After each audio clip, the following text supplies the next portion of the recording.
Welcome to Camel Studios. This is a supercut of my old Camel Studios series from Planet Coaster 1. But as the Studios DLC is part of the Silver Screen pack, I thought it's a cool moment to bring you this nostalgia back, to just crash into not a wall, but actually this old series and please you with a lot of content that we are going to enjoy in the second game now as well. But without further ado, the past Rudi can tell you the story much better than I do, and we are going to see each other at the end with a little overview with the real-time, 2026 version of Rudi. So enjoy the supercut, let's get going.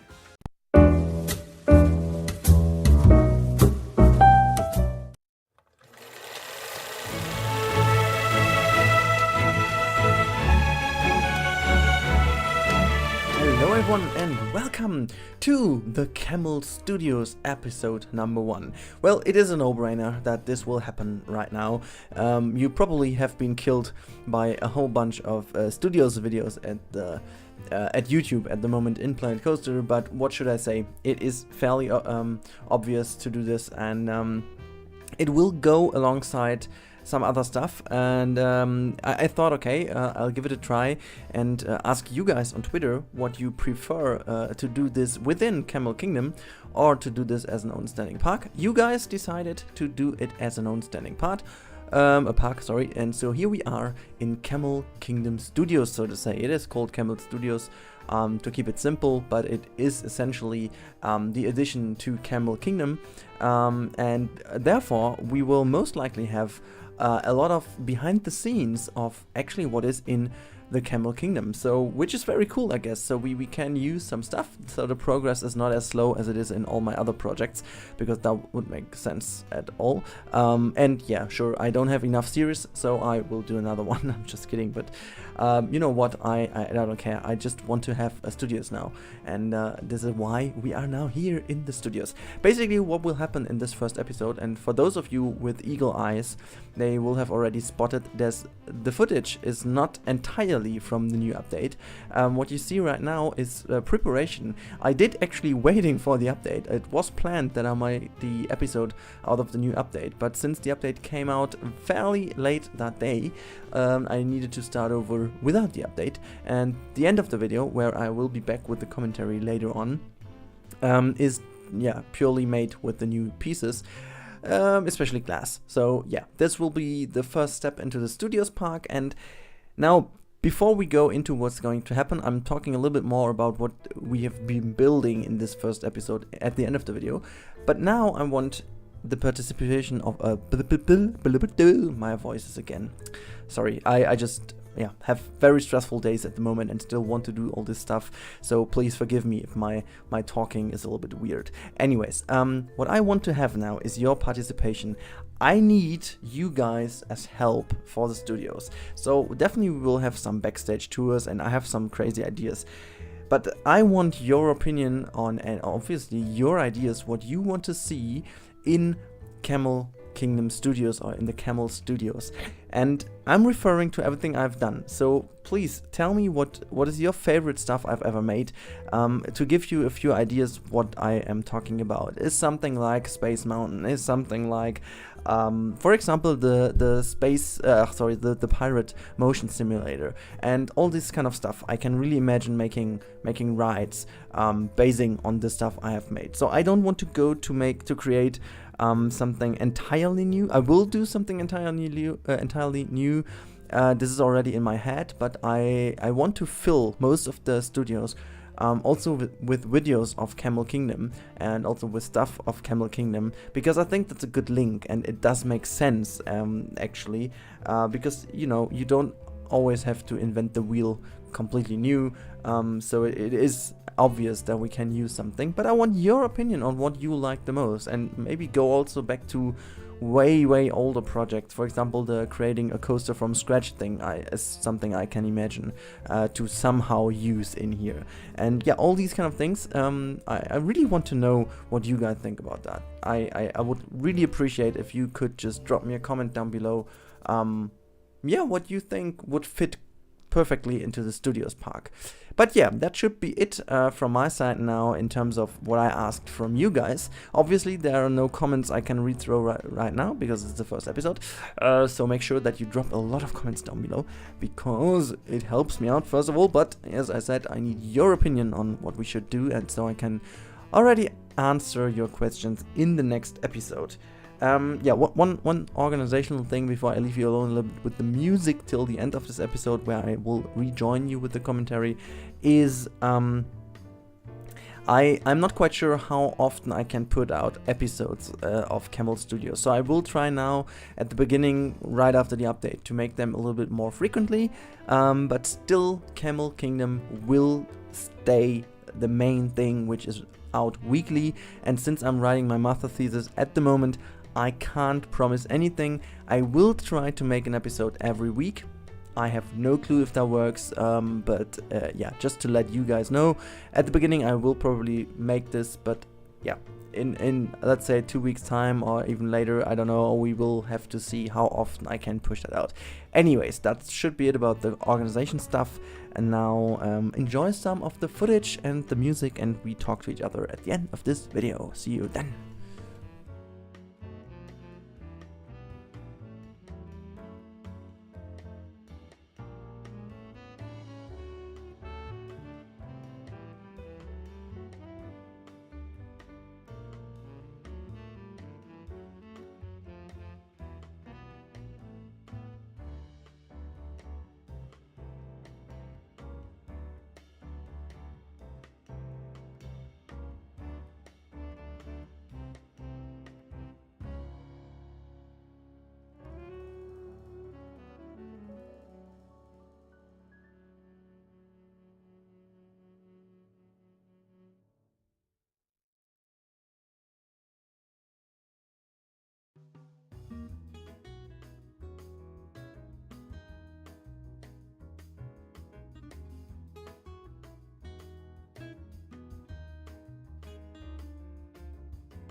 So, as promised, here I am back with the commentary, right to the perfect moment where you can see some floor graphics being finished.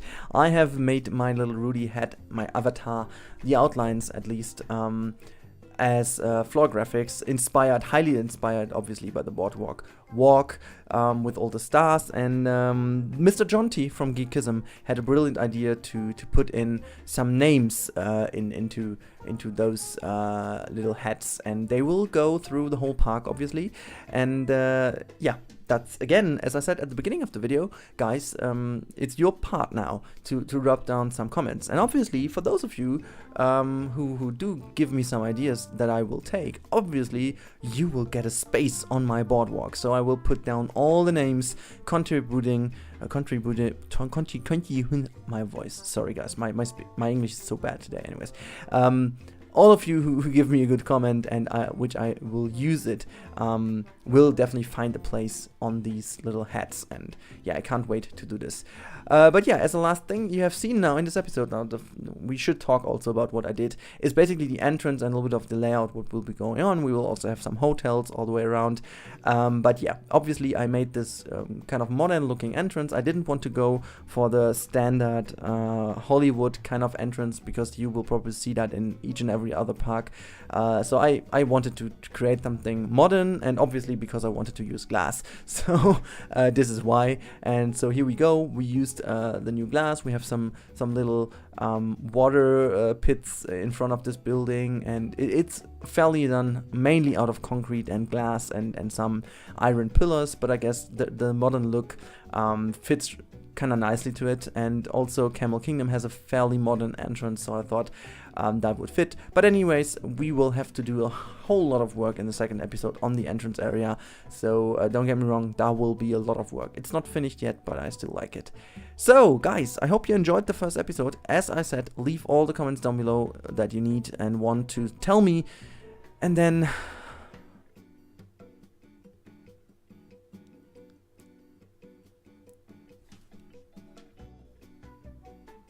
we will hear each other in the next episode. And yeah, guys, as always, make sure to leave a like if you like that video. And if you haven't subscribed yet, for whatever reason, do it, because yeah, quality content will be all the way.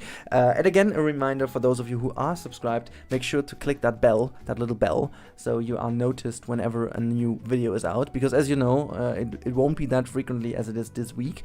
So if you want to make sure to see my latest videos also in your feed, make sure to hit that bell. That would help me out, and also you guys if you like my content. So other than this, I don't have anything else to say. Enjoy your day, guys, and see you in the next episode. Bye bye.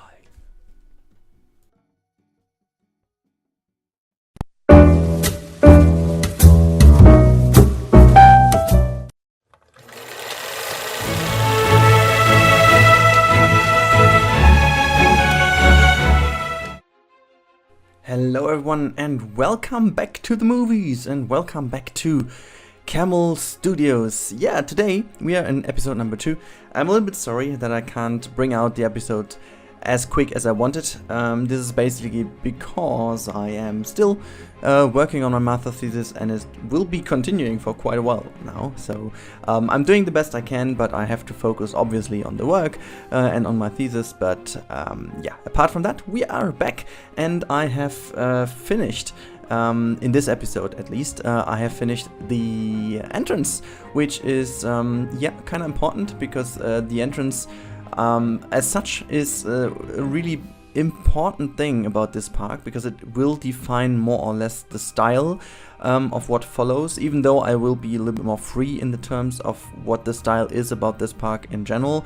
But it will be a little bit more concrete, fair 80s, 90s architecture in that kind of sense. It's really down to the, also a little bit like Miami style, and with different neon colors in a mixture of this, yeah, just mixed with studio elements and big concrete fairground elements. I think that's kind of a cool style we are going for. I borrowed kind of a lot of things from my grindy glue video from the dual link coaster I have in my our coaster series. So basically this is where I borrowed a little bit the ideas from. You know, the color choice is pretty obvious. It's basically what's defined with this kind of style together. But yeah, I think it's a cool thing to go into. And in today's episode we are also going to spend a little time on doing the outer appearance, so to say, of the entrance area. So we will spend some time doing some foliage, as well as having a subway station as such in. And I also have to talk about that you will see some progress already in front of the entrance. I already recorded somewhat more than just one episode. The only reason is that I can't really show you the progress quite yet, because it is part of my what was planned to be the April Fool joke video, but it turned out it's so much fun, and actually it's so cool that I will do it properly, and therefore I prepared something. For those of you who are having eagle eyes, will spot something in this video in the background. Every now and then you will see it in the background. I'm quite sure you won't be able to tell what this is, but for those of you who like to go and dig deep into stuff, it might be a good idea to have a look at what you see in the background. Anyways, there is something, yeah, bubbling under the belt, and I definitely want to release that as soon as possible, so that I can give you the episode in between, which for you is not too. Yeah, it's not that kind of a cut. It's just basically that I recorded it before I went back to the entrance, and so logically this is the right episode now. So logically I should have just done the entrance before I went into the next thing again. But yeah, as you know me, I don't care about the normal progress, because if I would care, I wouldn't have even started a new series and story of my life. But you know, I just stopped worrying about. I just keep doing what I like, and I think it turned out to be the best thing, because you guys seem to like this most, because it transfers definitely to you whether I have fun or not doing stuff, and I won't force myself doing stuff I don't want to do right now. And so this is why we always end up starting new things. Yeah, I guess, you know, if I look around, basically I'm not the only one doing so. It's basically everybody on YouTube. You know, I think the minority is really finishing stuff before going on to the next one. It's also, you know, you do limit your creativity by doing so. So in the end, I guess it's the best thing to just do whatever you want. And so I do with the series. But yeah, let's go back to what I was doing then. Maybe you have seen that I put in some waterfalls, and for those of you who might be confused what this is, I wanted to create somewhat of a depth and a relation to how big the entrance is. And I thought, okay, let's put some waterfalls to the left and right of the entrance, which is more like in a hotel lobby. I don't know, most of you will probably know it from a little bit more luxury hotel lobbies. They sometimes have kind of water plays, like waterfalls, which is not really a waterfall, but it's like water running down a wall. You can't really do that well in Planet Coaster, but I think with the waterfalls and with the concrete, and I'll put this into a glass kind of tank, I think that looks kind of nice. So you have the big glass wall in front of it, you can look through, and you have the waterfall behind it. I probably will also put a billboard behind this with an interesting texture or something, to make it look like a little bit more as if the water was running actually down a wall. But I thought it will give the overall entrance a little bit of life, a little bit of dynamic, and also it is kind of an eye catcher, right? You go in and you look to the left and right, you also hear the sound of the water, and you immediately look upwards, and this will make the whole thing appear bigger, because you will look upwards and you can kind of feel the scale of it. So that was basically the idea why I wanted to have those little waterfalls in. But as you can see now, I am going into building the outer walls of this area, which means that we are going to have a big wall around the studios. It won't always look like this, so later on we are also going into some more flat and smaller wall creations, but yeah, nevertheless, I think that's a good thing. But it is what it is, guys, so hopefully that turns out to be a good idea. Anyways, since I'm a little bit low on time today, I will now leave you alone a tiny little bit with the music for the next couple of minutes, and then I'll rejoin you at the end of this video to talk about what's going on in the next episodes and so on and so forth. So see you at the end of the video.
So we are back, and yeah, what you can see now is that I'm building a surprise subway station, and it's kind of a premiere for me. for me, I have actually used the subway station as a subway station, which as such is not very interesting. But if you know me, you know that I very seldomly use pieces as they are supposed to be used, and well, today I used the subway station as a subway station. And this is just because the station looks so good, and there is no reason for me to build my own one out of 1,000 pieces instead of just using the 2 in-game pieces. My frame rate just called me and said the best wishes to me and congratulated that I used it as one piece instead of abusing it again. So the FPS are really happy, and I can just only say, yeah, thanks. No, I'm just kidding, but in the end I am very happy with what they turned out to be like. And yeah, as I said at the beginning of the video, the little colors of the more like 80s style are also defining what we are doing over here. I'm using a lot of the architectural style of the kind of fairground public transportation services, right? It's really easy. We have now the billboards with the information when which train will arrive and stuff, and yeah, that's about it for this episode. I hope you enjoyed this, and I hope to see you in the next one, guys. Have a good day, and see you soon. And yeah, enjoy your day.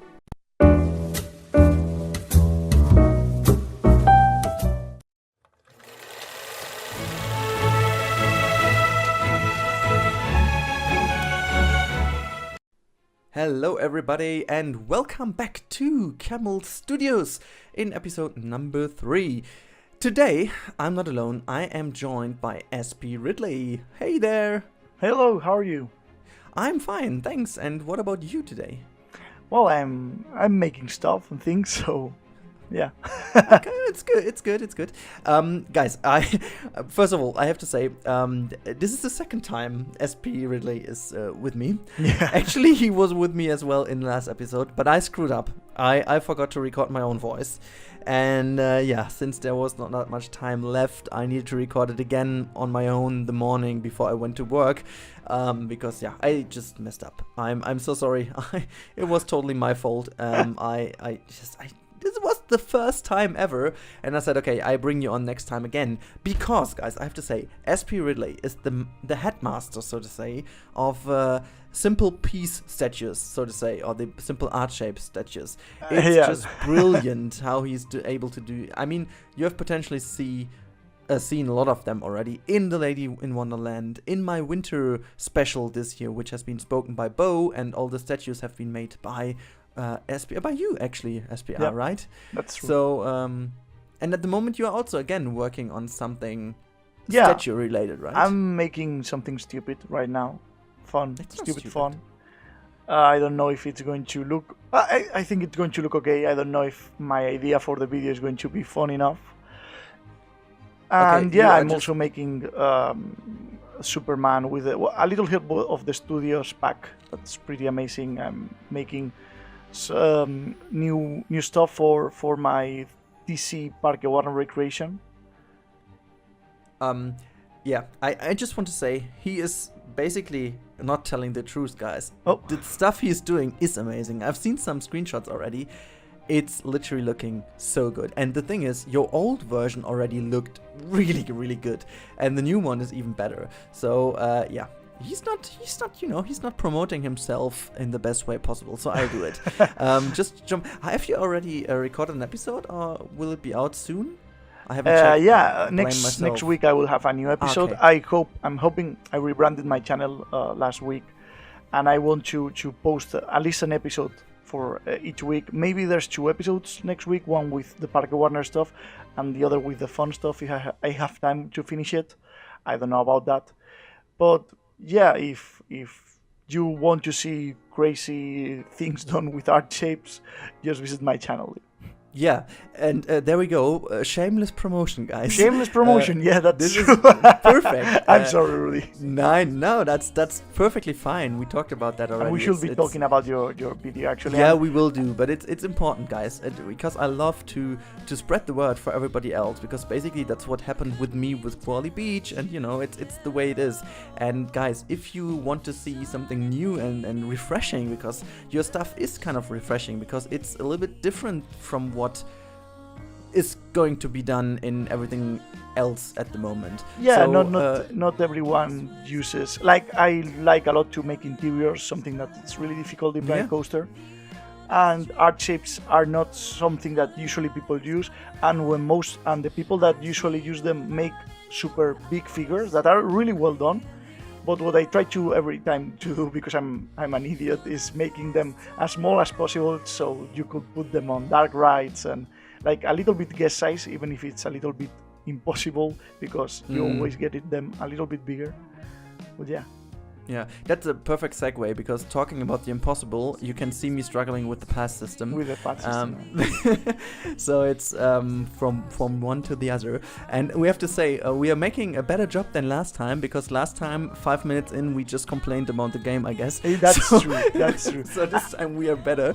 I don't want to blame the game too much, because the update is really giving me a push again. It's so good, the game is just so good. And also the additions, and you can see I'm laying out some pavement stuff also from the new update, because they blend in so well with the past texture.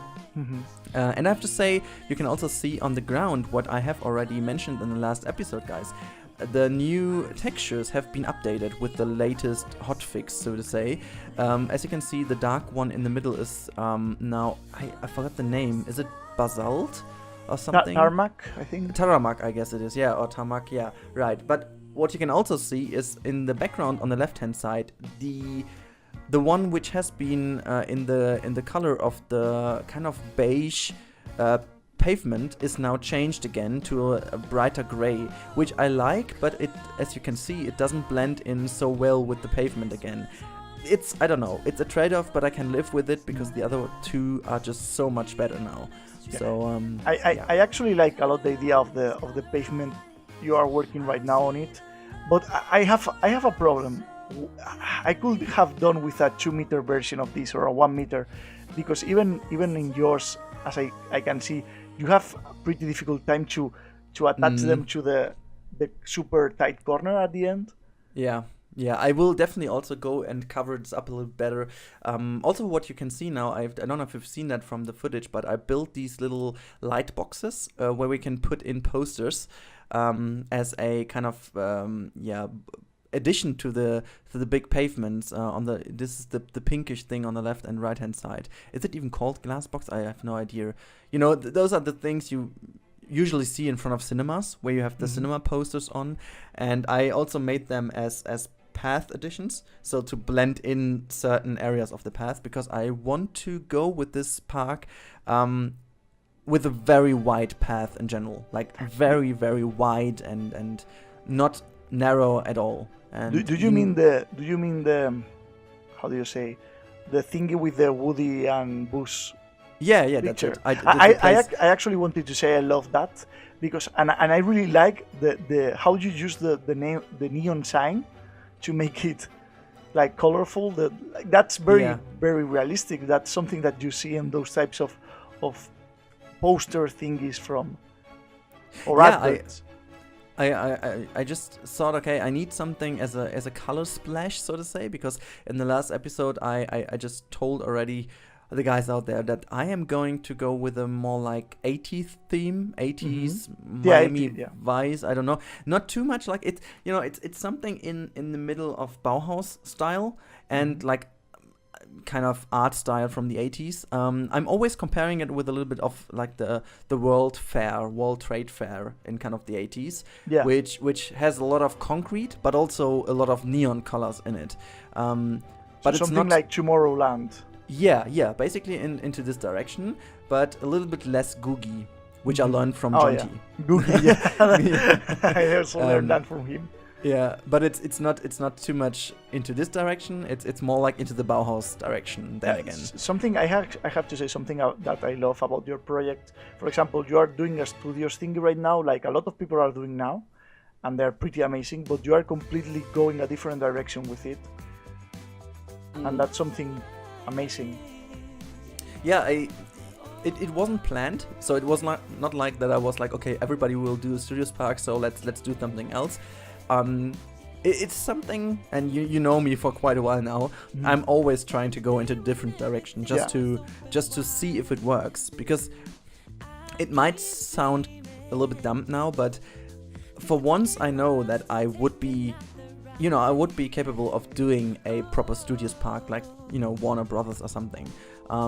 But for me personally, I love to watch the episodes of Jonty, for example, and also now from Mike and Masked Bandit and stuff. I love it, but on the other hand side, I just also want to go into something new, completely new, which I'm not used to, just to try to improve in that kind of area. And this is also the same for my Camel Kingdom. Like, if you look at Camel Kingdom and the different areas I did build, it was always against the law, so to say. I went into an Arabian area when there was like an adventure update. I went into the pirate area when there was like a sci-fi update. And I always wanted to try to go into a different theme and try to improve it in my kind of sense. I wanted to have a different pirate area from what I've seen. I wanted to create a proper looking Arabian area, and the same now goes for the medieval one. I always want to make it different. Actually, for the I sake of different, also. but it's hard to explain because it always sounds obviously you're going for something different to be different. I don't know, but no, that's not the case. Not to be different, just challenge like myself. Give variety, and that's absolutely great. Yeah, that's it. But as you can see, the build I'm doing at the moment, I'm really struggling with a lot. This should be somewhat of a diner, but I want to make like the seating area for guests on top of the roof. And still I wanted to make it look interesting, but also flat enough to not hide away other stuff. If you know what I mean. It's kind of difficult, to be honest. And I also wanted to incorporate glass, obviously. And yeah. I just wish we had smaller glass pieces, though. What? We have a 1 meter one, I think. Yeah, 1 meter. Yeah, I know, but like we've been asking for smaller stuff, and finally they give a 1 meter thing. They never, That's true. Yeah, they never give us 1 meter stuff. Like it's always 2 meters up, and that drives me completely crazy. So having already like a 1 meter glass piece is like, thank you. What I'm a little bit not worried, but I'm wondering is why we don't have a triangle shape. Oh, that's true. Yeah. That's something I'm really struggling with. I just found out that is really, you can do a lot of stuff with the glass, but you have to keep parallel lines, because otherwise it looks weird. You can't really fill in edges that are triangular or whatsoever. Look, if I was Frontier or the guy who has to design the new objects you need to make, I would have made like a circle, a triangle, and a square. And I think with that you can work in many ways. Anything you want. Totally true. And then just give us whatever 3 different sizes, and that's fine. And I will have loved like 15 centimeters. Yeah, true. but they already have problems with the 1 meter stuff. So by the way, one thing I just found really interesting is what you can use I'll just say it already. What you can use them pretty nicely for is for water. If you want, like, one thing I was always missing in the game is like very small patches of water to make little things on. I just want to have little water fountains. Like fountains within the paths, just as a little thing where what you can see quite often in theme parks actually for hot summer days where you can put your feet in and stuff. And you don't have this, but you can kind of fake this really nicely. And now you can fake it with. I actually never. I'm loving this with the gardens. Man, this is lovely. Yeah, I was worried if this is going to work out, but I think in the end it looks decent, to be honest. I just Decent? No, I really like it. You don't need to be so down on. No, it's just I wanted to make the garden from the beginning, but I also want to give the overall building enough space to shine and to that people can actually see how the building and not just look at the garden. But I mean, if you look from the downside, you will definitely, or like from ground level, you can't see the garden that much. So yeah. But anyways, we are already through with the time lapse, but we can go on and keep talking a little bit. I will put in some more screenshots or whatever, because I found the little talk about the glass pieces quite interesting, because as I said, you can, if you take a billboard for example, and you just plop in a little video, a looping video of water, just movement, right? Nothing more. And then you put glass above it and make the color of it pretty bright blue. Oh. It really looks like water because of the reflection, but it also has a movement to it because of the billboard right below it. Oh. So that works pretty nicely though. And you can make it really small because you can use the 1 meter TV. You don't even need to. But that gives light. That's the problem. Yeah, but then take the 1 meter lit screen. That should also work. Or is it a 2 meter? I guess it's 2 meter, right? I think that's at least you have to 2 go meter to 2 by meter. 2 meters. But yeah, it works. Yeah, and yeah, that's basically what I learned about this. And you will see that also in Studios Park because I used it already. Yeah. No, but you're right about the glass. That seems like a great advanced technique. That's the thing. We have 1 meter glass.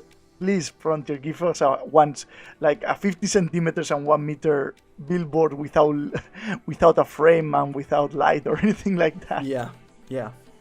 Oh, that would be so cool. Because actually, you can do so much crazy stuff with it, right? And I also think we were worried about the frames with glass, but I found it to be quite okay, I have to say. Yeah, I didn't have any problem with the glass pieces. And we used the gems before that, and I had a lot more gems, and the park worked perfectly. I don't know. Yeah. But anyways, let's wrap it up for this episode. I hope you enjoyed this, guys, having SPRidley in, and I enjoyed it at least a lot. So thanks for joining, SPR. No, thank you for having me here. Yeah, very cool. So, do you want to add anything else, SPR? No, I just invite me whenever you want. I love I do. doing this stuff with you, and that's great. Cool.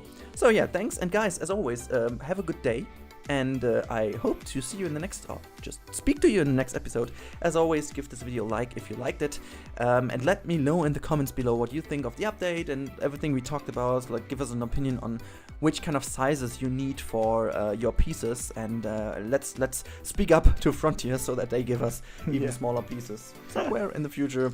And well, yeah, have a good one, guys, and bye-bye. Goodbye. So you want to be a player, but your wheels ain't flying. You gotta hit us up to get a pimped out ride. You got to pimp my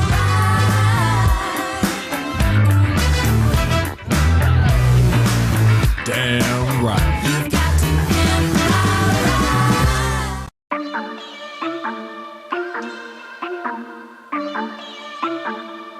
ride. You know what time it is. Let's roll.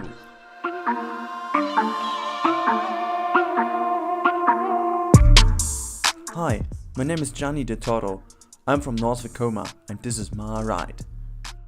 It's a 1946 Alfa Romeo AD4D. I know it's not the best, but I ain't no time to clean it up. I'm too busy in my job. In today's episode, Rexhibit and his guys from Chief Beef Customs have a mountain to climb with this, well, rusty ride from Jenny. But as we know, no mountain is too high to climb for our dedicated crew of certified grade A badasses. Okay guys, show me what you got. So I've got some brand new 20-inch Gerstauer Infinity rims and a crazy fast B&M all-weather tire available. You know, Johnny loves blue, but he often looks into the black. This is why we paint the new ride Deep Sea Aquatic Blue with some amazing Dark Knight black bars in the middle, so he will always keep track. You know, the car is a mess, so we need to redo the whole bodywork. Therefore we ordered the brand new 6 Gabs body kit to bring this thing back to life. And on top, we have some amazing bumpers, front wings and a sweeping rear wing from no other than GCI Great Car International. So with all the new downforce, we need to put some more power in his old boy. So to give him real airtime, leaving his garage in the morning, we packed a new max supercharger, which pushes him to 80 miles per hour in less than 3 seconds. So he never has cleaned the track before faster. Great, sounds about right. Let's rock. Coming up next after the break, Johnny ordered some way over the top tires and couldn't even make them fit, while Pete messed up the paint. Can they still make it in time?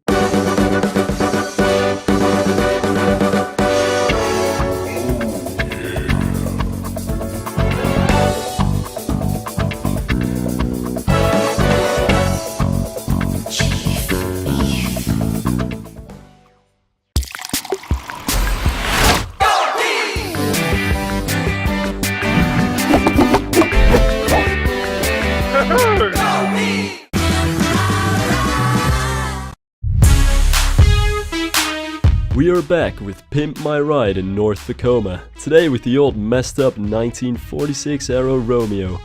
Johnny ordered the wrong tires and couldn't even make them fit, so he ordered again some cool new wheels. Hopefully, this time he doesn't mess things up. Pete, on the other hand, quickly noticed that he wasn't really feeling that red color, so Mark stole his double cheeseburger for lunch and forced him to change the color again.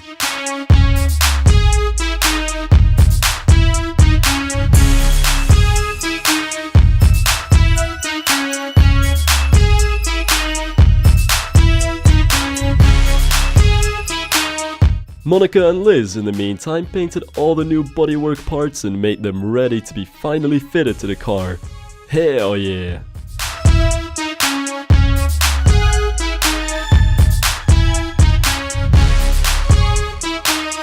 A few days later, Rexhibit called Johnny, or is it Jenny, or however you pronounce his name, to come see his new ride, and oh boy, you're gonna love his reaction. So Johnny, we got your ride. It was messed up at the beginning, like an old Toyota Sampella. But the team did an amazing job, right? And this is your brand new ride.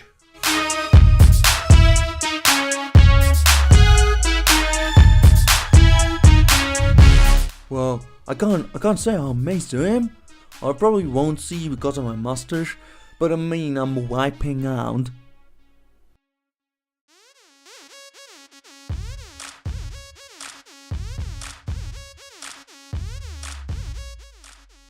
What? You're officially being pimped. So sorry guys, I'd love to talk more, but no, I need to track a ride in this thing. When I gave the car, it was a mess. The guys at Chief Beef Customs did an amazing job, so now my friends and colleagues won't laugh at me any longer. Thanks Rexhibit and Frontier TV.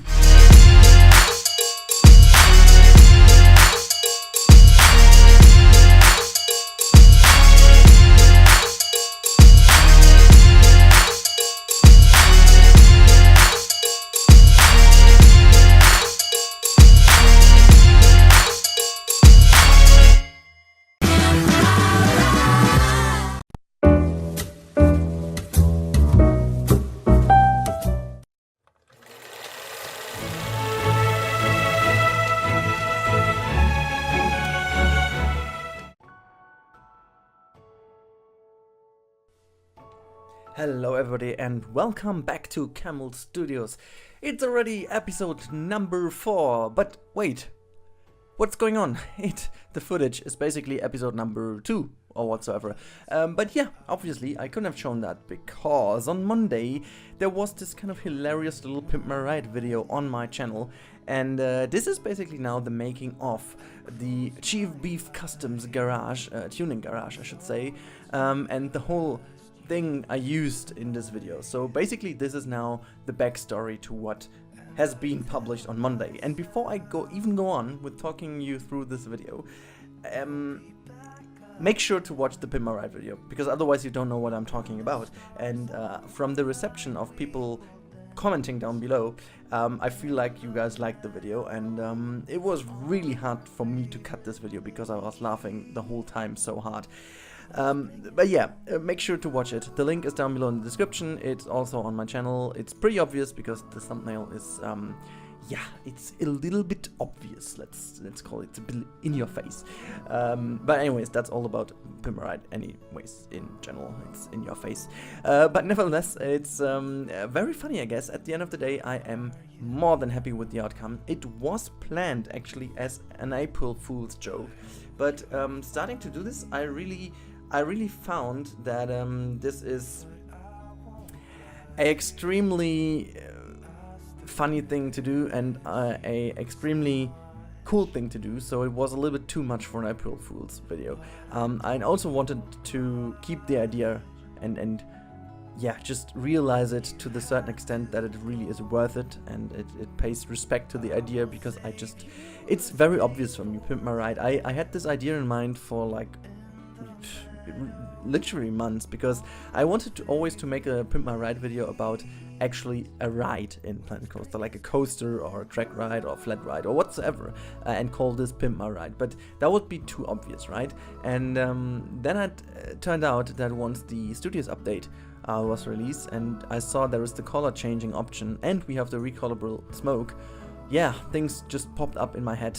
My creativity was working as it should, and then I came up with this idea. I reached out to Advo and to Sylph, and huge thanks, by the way, to both of them, if they could drop down some lines for me, just to make this a little bit more versatile and a little bit more interesting, and so you don't need to have my stupid voice acting for every character, even though my voice acting was very good for the woman as well. I like it, how? Okay, I'm not doing this again, but you know, it was really hard to do this for me. I had tears in my eyes recording it, for once because of being self-ashamed, but secondly because it was just too funny, as I said at the beginning. Anyways, I just wanted to talk about this because basically what you see in the background is now me building the Pimp My Ride garage basic shape, which is Chief Beef Customs, as I said, and I was highly inspired, obviously, by pretty obvious normal tuning garage. So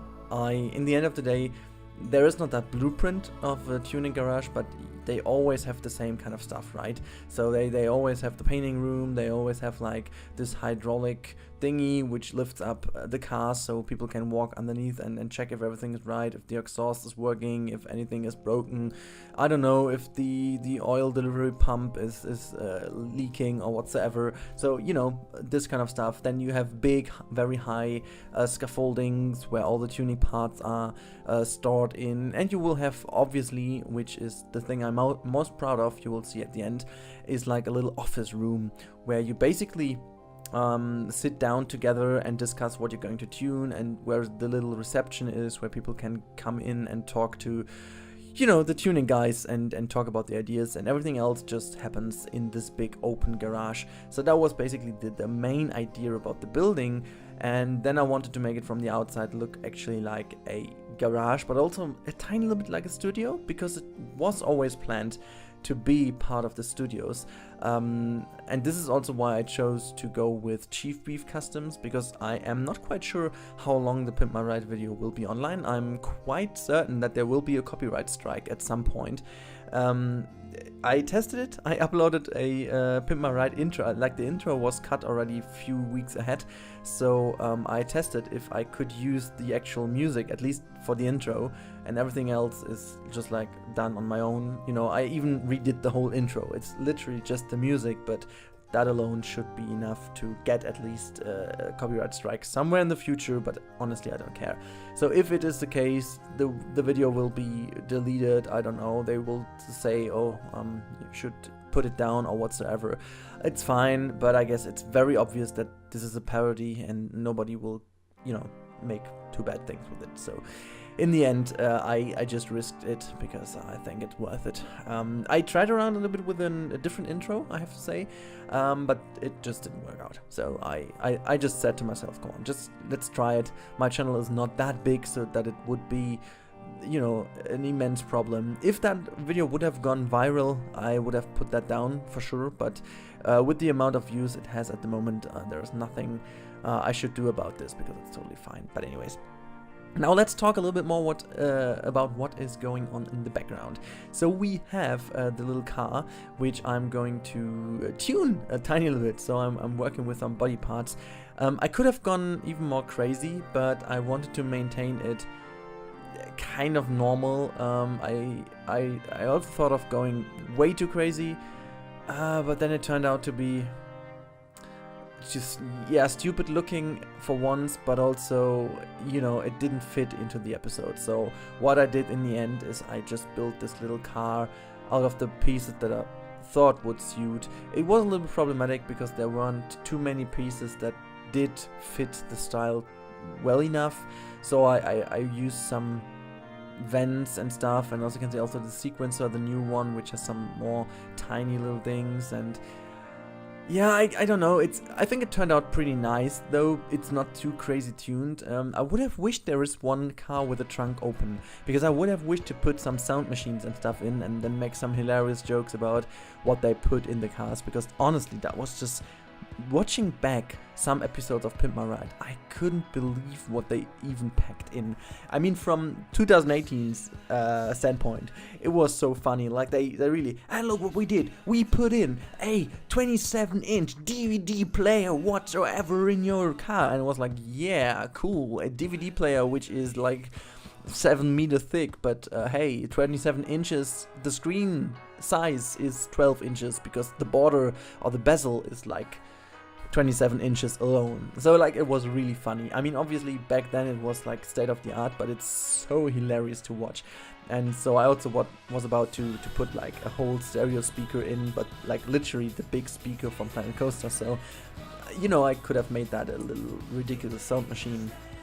But I got at the end away with the idea to keep it as normal as possible, to maintain the nice look of it. And then I found at the end of the video that I could actually use the driving car to make the driving scene, and that also forced me to make the car as easy as possible, because obviously in the end scene where the car is driving, I couldn't use basically I couldn't use the themed car because, you know, it is a normal car. So shooting it from a wider angle, it wasn't too bad because actually you couldn't see too much if the tuning parts are on or not. I mean, most of you will have spotted, but I think there is not that big of a cut, so it's totally fine.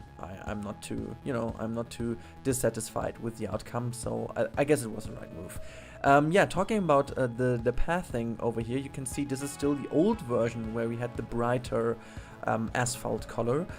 So this is way back to the very first days of the Studios pack, which yeah, forced me later on to change a little bit of the textures, but I guess it still worked out pretty nicely.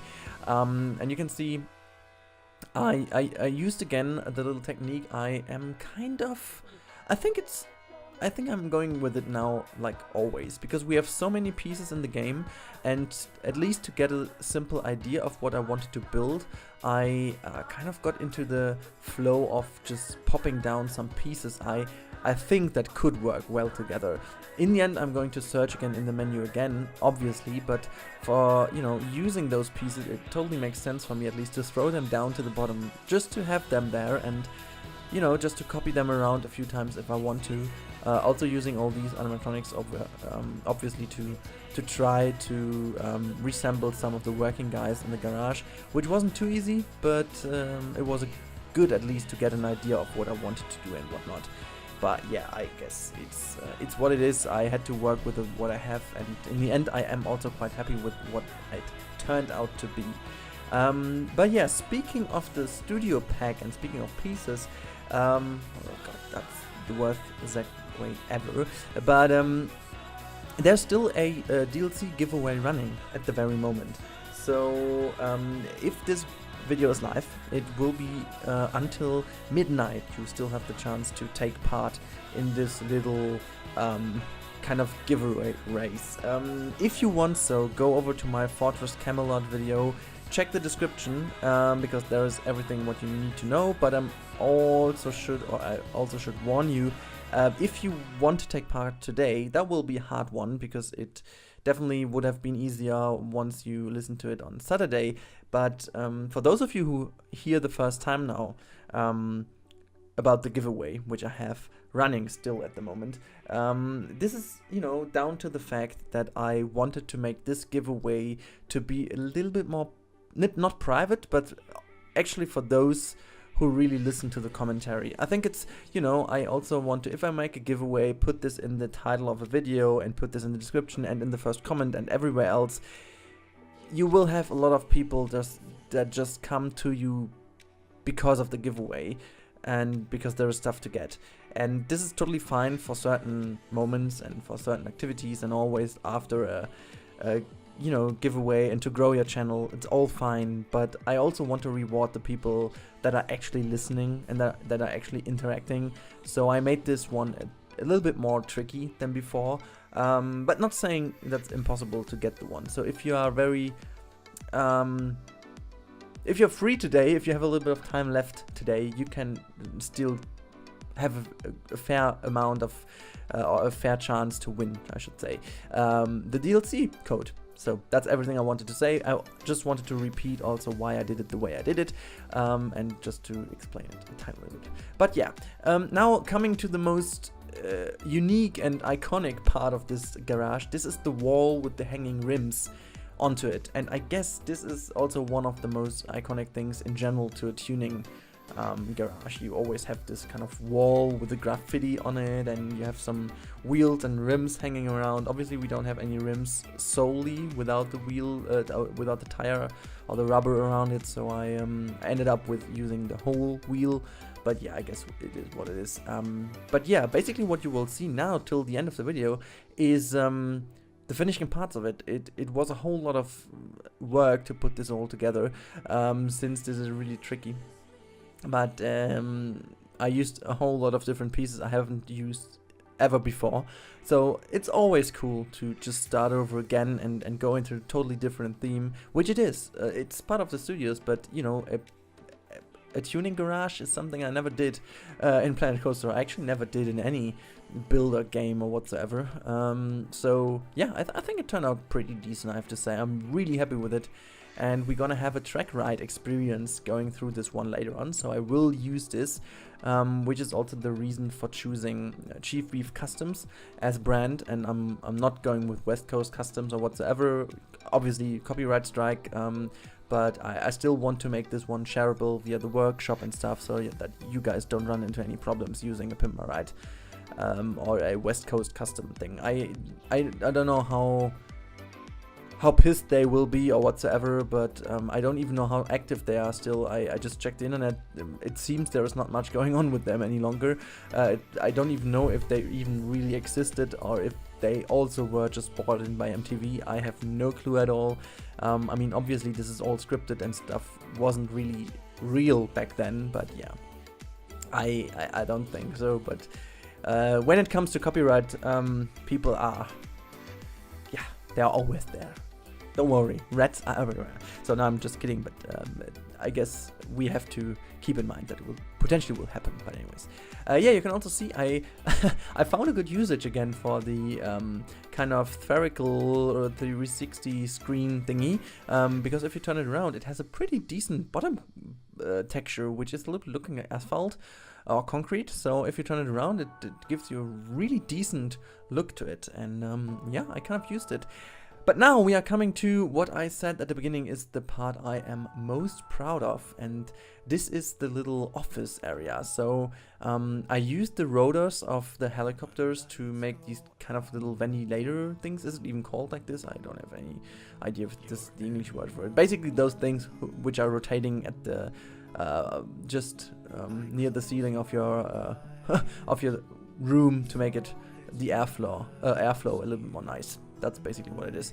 But yeah, you can see this little glass table over here, which It's kind of a little bit more modern looking. I used some candy pieces and stuff. I ended up with a fountain bottom side to resemble kind of a little carpet. But also wanted to put down some newspapers on the thing, and yeah, it's not exactly in scale, but at least it's in scale for the animatronics, which was the target, because as you have seen in the video, I used the animatronics as people. But yeah, so guys, that should be it from my side with the commentary. I hope you enjoyed this video, and please be active in the comments. Let me know what you think about the Chief Beef Customs tuning garage. And yeah, since the ride isn't built yet, if you have any ideas what kind of ride we should build in here to make the Pimp My Ride slash Rexhibit slash whatever experience, give me some ideas, because the most ideas I got in these studio videos are great. So keep on posting those great ideas into the comments, and promise you in the next episode we are going through the comments again, so that I will read out some of your amazing comments also from the latest episodes with SP Ridley. And yeah, as always, if you like that video, give it a thumbs up. If you haven't subscribed yet, for whatever reason, do so for more quality content like Pimp My Ride. Have a good one, guys, and see you in the next episode. Camel over. Voice is over. Bye bye.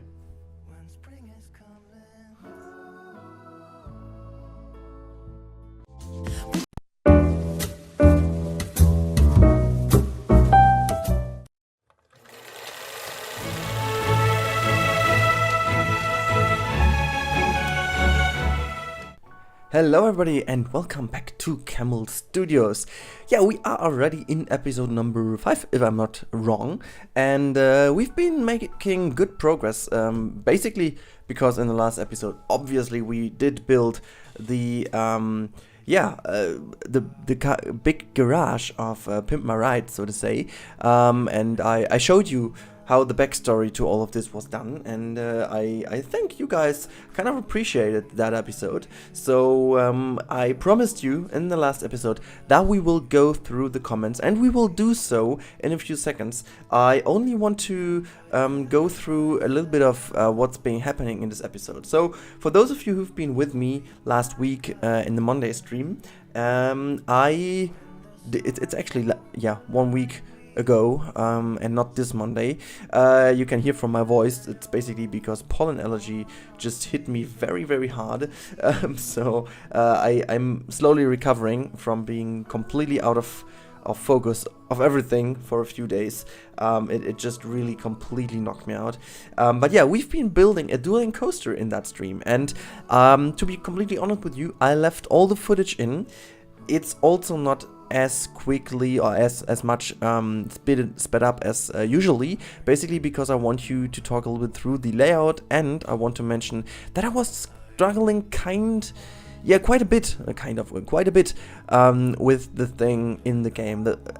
This thing will be a dueling coaster, which is highly influenced by the Lethal Weapon ride or cop car chase, if you will, from the movie park Germany, which unfortunately has been destructed quite a few years already ago, which I did hate because I was a big fan of the cop car chase coaster. As I believe it was done by Intermin, if I'm not wrong. I'm quite sure it was done by Intermin. And the thing is, I was looking for kind of an Intermin track in the game, yet we don't have so many of those, and I was ending up to do this with this coaster over here, which is normally it's a gas lower one, but the thing is we can at least use the tracks, the track number 1, I guess it is, from this one, which at least looks kind of similar to what Intermin used back then at the cop car chase. I really like this kind of track, even though it doesn't represent the real one. This one is a little bit too thin and a little bit too narrow in terms of the spires. No, that's not called spires. How's it called in the middle? Those little splines, I guess it is, in the middle of the thing. It's also too thin, not thick enough. But I guess at the end it doesn't matter too much. It still looks like as if it was like an intimate track. I hope at least it does. And we can switch the cars to the Blitz cars from the, is it called Blitz? I guess it's the Blitz one. But, you know, the other cars which have been introduced by one of the newer coasters, which have been in one of the latest updates of the game. And so in the end, I was kind of happy with the outcome. It was quite a struggle to align them properly, so to say, but I am relatively happy with what it turned out to be. So I think this is the point where we can go through a few of your comments from the last what's going on today. I'm so sorry, guys. It's really I'm struggling with my voice in general, and not only in English, also in German, because I have to concentrate to sound not as nosy, and then I just end up rushing through my words, and I should just try to calm down a little bit and to enjoy the talk a little bit more. But yeah, so before we then talk a little bit more about the layout, I will now read out some of the comments regarding the last episode, which was about Pimp My Ride still. And I asked you guys what you have as ideas for the ride that can go through Pimp My Ride Studios or through the garage in general. So one of the comments was from Grape, who said you should make a studio tour ride that passes through it. It could fit, but it's too simple. I guess I want to make a completely different approach on the Studios tour, so that it doesn't wash out too much with everything in the park. But yeah, there is an idea behind my Studios tour already, so I hope that this will work out. Anyways, we have the next comment from Couplet, I don't know, Couplet, I don't know. It should definitely be a launched talk coaster. I don't really know if you got what I meant by ride through this one. I didn't want to have a coaster through it. I really wanted to have like a ride that kind of shows the garage. The talk coaster though was amazing, but you know, it is more used for like a real coaster experience, and it's, you know, you need a way bigger space to really display things with the talk coaster than just this tiny garage. So you really need a slow ride to make this as an experience. But yeah. Anyways, nice comment though, but I think it's, you know, we will use the talk coaster in this park, most certainly, but not for this one. Then we have another one from TS Briggs. Feel like a Fast and the Furious inspired dark ride would fit go well. Yes, I can really see that, but also let's see how this is somehow possible with the given track rides we have. I also thought of a go-kart ride, but also this is maybe a little bit too big, so I don't really know, but it could be a dark ride experience which has some video parts on some billboards, and then has the garage as kind of the initial tuning area, and then you go into a dark area where you have some screens where you can then look to a few of the street races or somewhat. But anyways, what do we have else? We have the next comment from, wow, that's a long one. Anyways, let's read it out. Jack Sassy Pants. He said, this is a really awesome build. Do you have the Monsters DLC pack? There's a bunch of vintage car parts and engines that would fit the theme of a custom shop perfectly. Probably more so than the Knight Rider set of pieces. When it comes to the type of track ride, you could go with the vintage kiddie cars, or if you wanted a more cinematic feel, then the Huntsman vehicles would be an option. You could make a storyline where the guests got chosen to be on Pimp My Ride, and all the modifications they are making are to the ride vehicle, and at each station you could stop the ride vehicle and use voiceover and special effects to sell the modifications they are doing. You could even use screens with pics of a car that change to show the riders a before and after effect. There's a lot you can do with the idea, and I'm looking forward to seeing the next step of progress. PS, in addition, you could also slap down a go-kart track nearby, but I don't think that would be as much in the spirit of a Studios park. It could be fun to theme though. This comment is brilliant. So first of all, thanks a bunch for this comment. And this is brilliant because of many reasons. So first, because it's really in-depth and really nicely explained what you're referring to. first answer to your question, yes, I got the Monsters DLC. And secondly, the story with the ride being pimped, like pimp my ride, coaster ride, track ride. I mean, that's pretty obvious. I talked about that as well. And I feel like this is really going into the direction I was wanting to go. It really is something I was looking into quite a lot. Having the Huntsman as a ride. And I believe it will be the Huntsman. Though your idea to have really stop passages where you explain what has been happened on billboards, I think this really sold it for me. I already tried a little bit. You can do quite a lot in post-processing. So I could actually film the ride from kind of the position where the screen would be, so as you have a mirror effect in it, so actually to resemble it as a mirror. Then it goes through and you just add body parts to the ride itself. So it seems like you really got pimped. Though this has to be a lot of afterworks stuff. So if there's an After Effects genius out there who wants to help with this little project, let me know in the comment below. There's a high chance I could hire you for this job, because I don't really have the time to make this, but I feel this is a very, very, very crazy and great idea.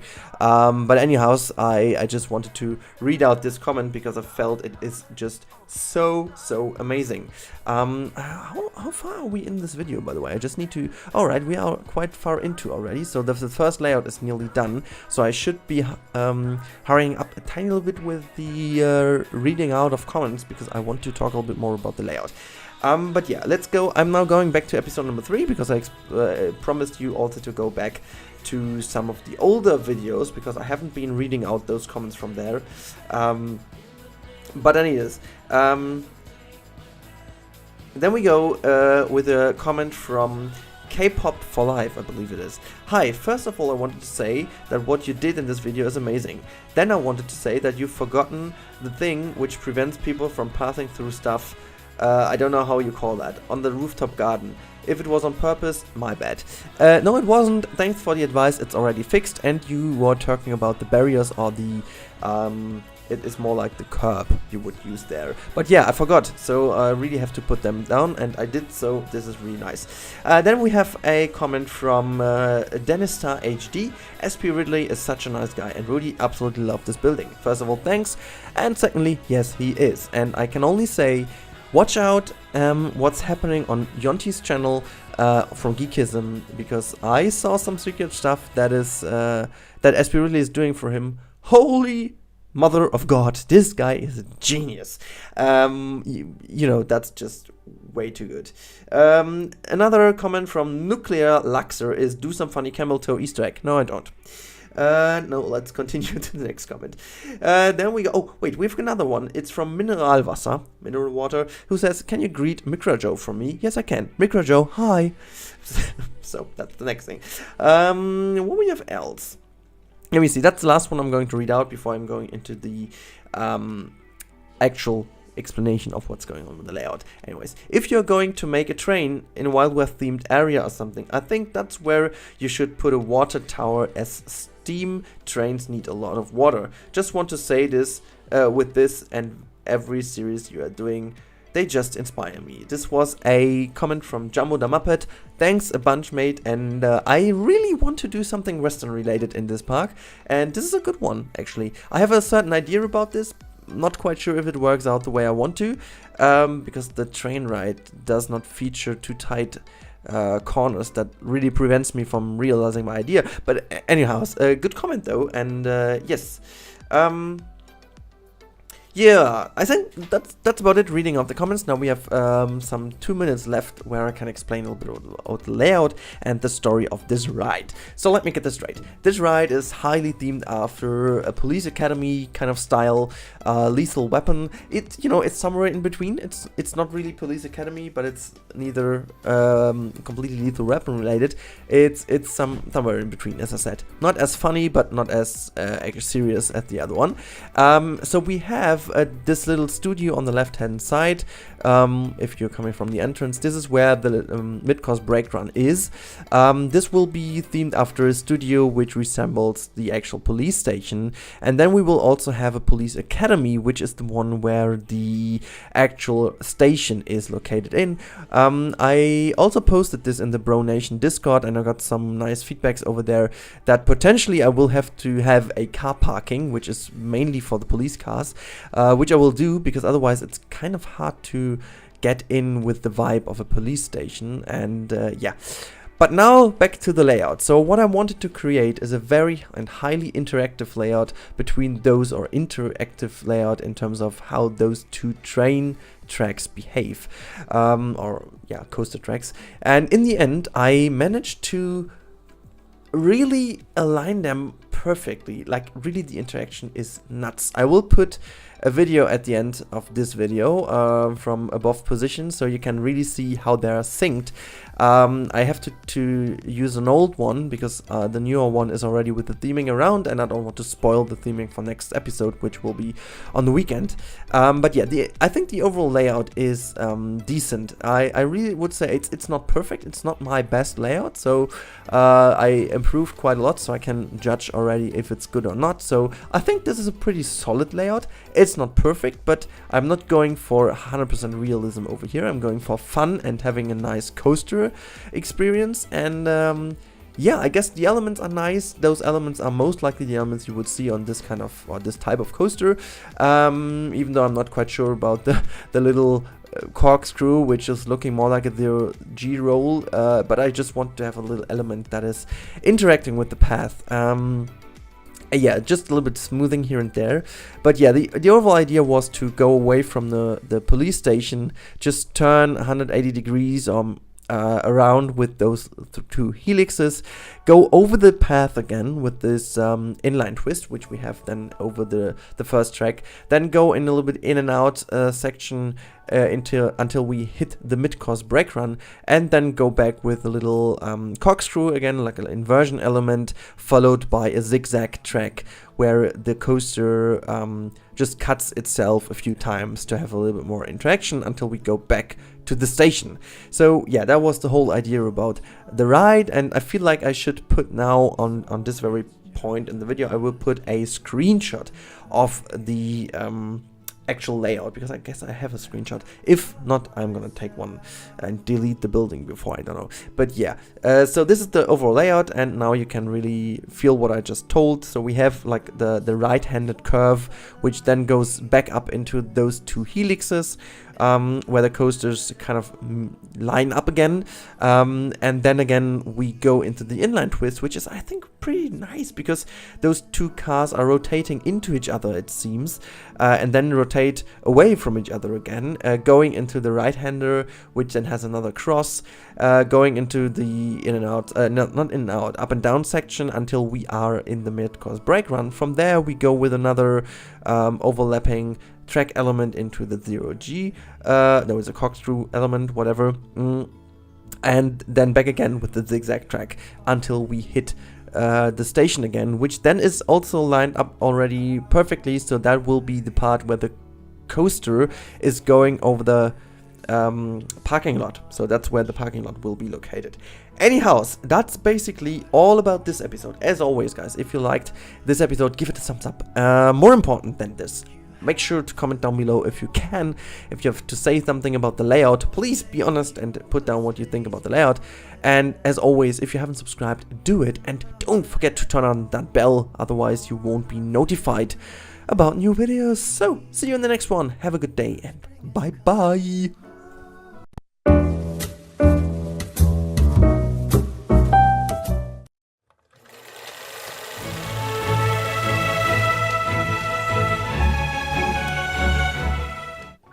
Hello everybody and welcome back to Camel Studios, to the next episode I guess we are already in episode number 5. It's Sunday. It's time to talk to you about some things that have been happening in the past week. First of all, I still have some issues with my voice. I should stop talking about that because it won't go away for weeks now. Pollen allergy is this year. It's like crazy. We have like a double year because of the kind of strong winter we had here. So they are doing even more bad stuff for me than they usually do. And so I feel good. I feel kind of good, but my voice is always like, if I have a cold, but I don't. But yeah, what you see in the background is already a kind of a lot of theming that has been going around this double or dueling coaster, and I should explain why you already see this. And at the end of this episode we will also have, well, not at the end, basically half of this episode will be in real time. It's basically because you might have heard this already in the Lady in Wonderland and in other channels. Planet Coaster, since the latest update or the latest fix, which was the 1.6.2 fix, is kind of weird. It has some lags and stuff, but for me even worse, and I saw also people commenting about that. I have this crash issue where the game just crashes once you have you do copy with Control X, and I can't play without that, so I just give it like fuck it, and I'm just doing it. And the issue is I don't know why my autosaves were gone, but basically my autosaves were gone. So oh, I'm sorry. I'm really sorry. I can't stop the freaking recording all the time when I have to cough because it's all the time. Anyways, so sorry for that. But yeah, I can't stop just the game completely and not do without Control X the copying. And so what I did in the end is that I kind of played and hoped for the autosaves and saved in between, but somehow my save was broken as well. I was playing quite late at night and I forgot to save the game, and at the next day I was playing and forgot to first of all save the autosaves, and so it was gone. So the whole work has been gone. What I've done before, it was quite a lot, to be honest. It doesn't look like this, but it was a lot. It was like over 2 hours. It was a full episode nearly, because it was really a progress of doing this. I really was struggling a lot with this first bigger studio element over here. I'm gonna talk about this a little bit more in the real-time section. I guess that makes way more sense because then I can really point out what's been going on. But yeah, I just wanted to mention that some things went wrong this week. Also, Camel Kingdom failed to be there yesterday. I will play a little bit more today. I have found the technique to kind of overcome the issues now. I also lose always the recording footage, to be honest, because my even though I recorded an AV, it was broken. I don't know why, but I couldn't even restore that one. So now I have just changed the whole process so that my video recording always stops after 10 minutes and then has another one. So if I'm going to lose some footage, it's only 10 minutes, so I can bear with that. It just last week I lost over 4 hours of gameplay. Like 2 hours from Camel Kingdom and 2 hours from Camel Studios. That's really disappointing, and for me who doesn't have that much time, it's really a struggle to deal with that. So it's basically 2 episodes that's completely gone. So yeah, I don't know, it's bad. But anyways, enjoy the rest of the time-lapse footage with some music, and then we'll see each other again in the real-time part. See you soon.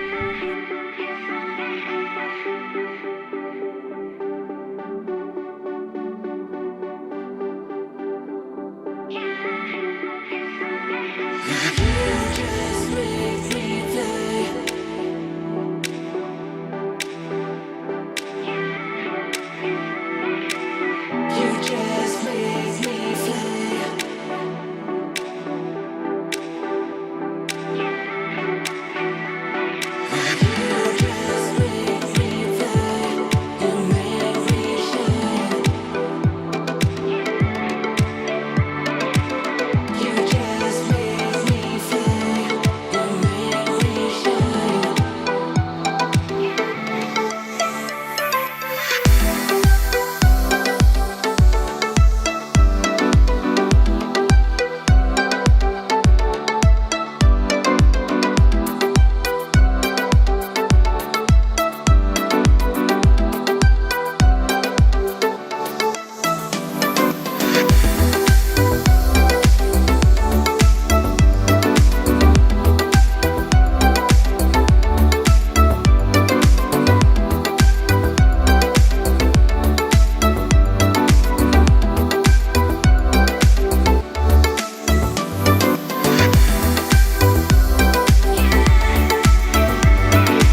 Welcome back, you lovely Camel friends.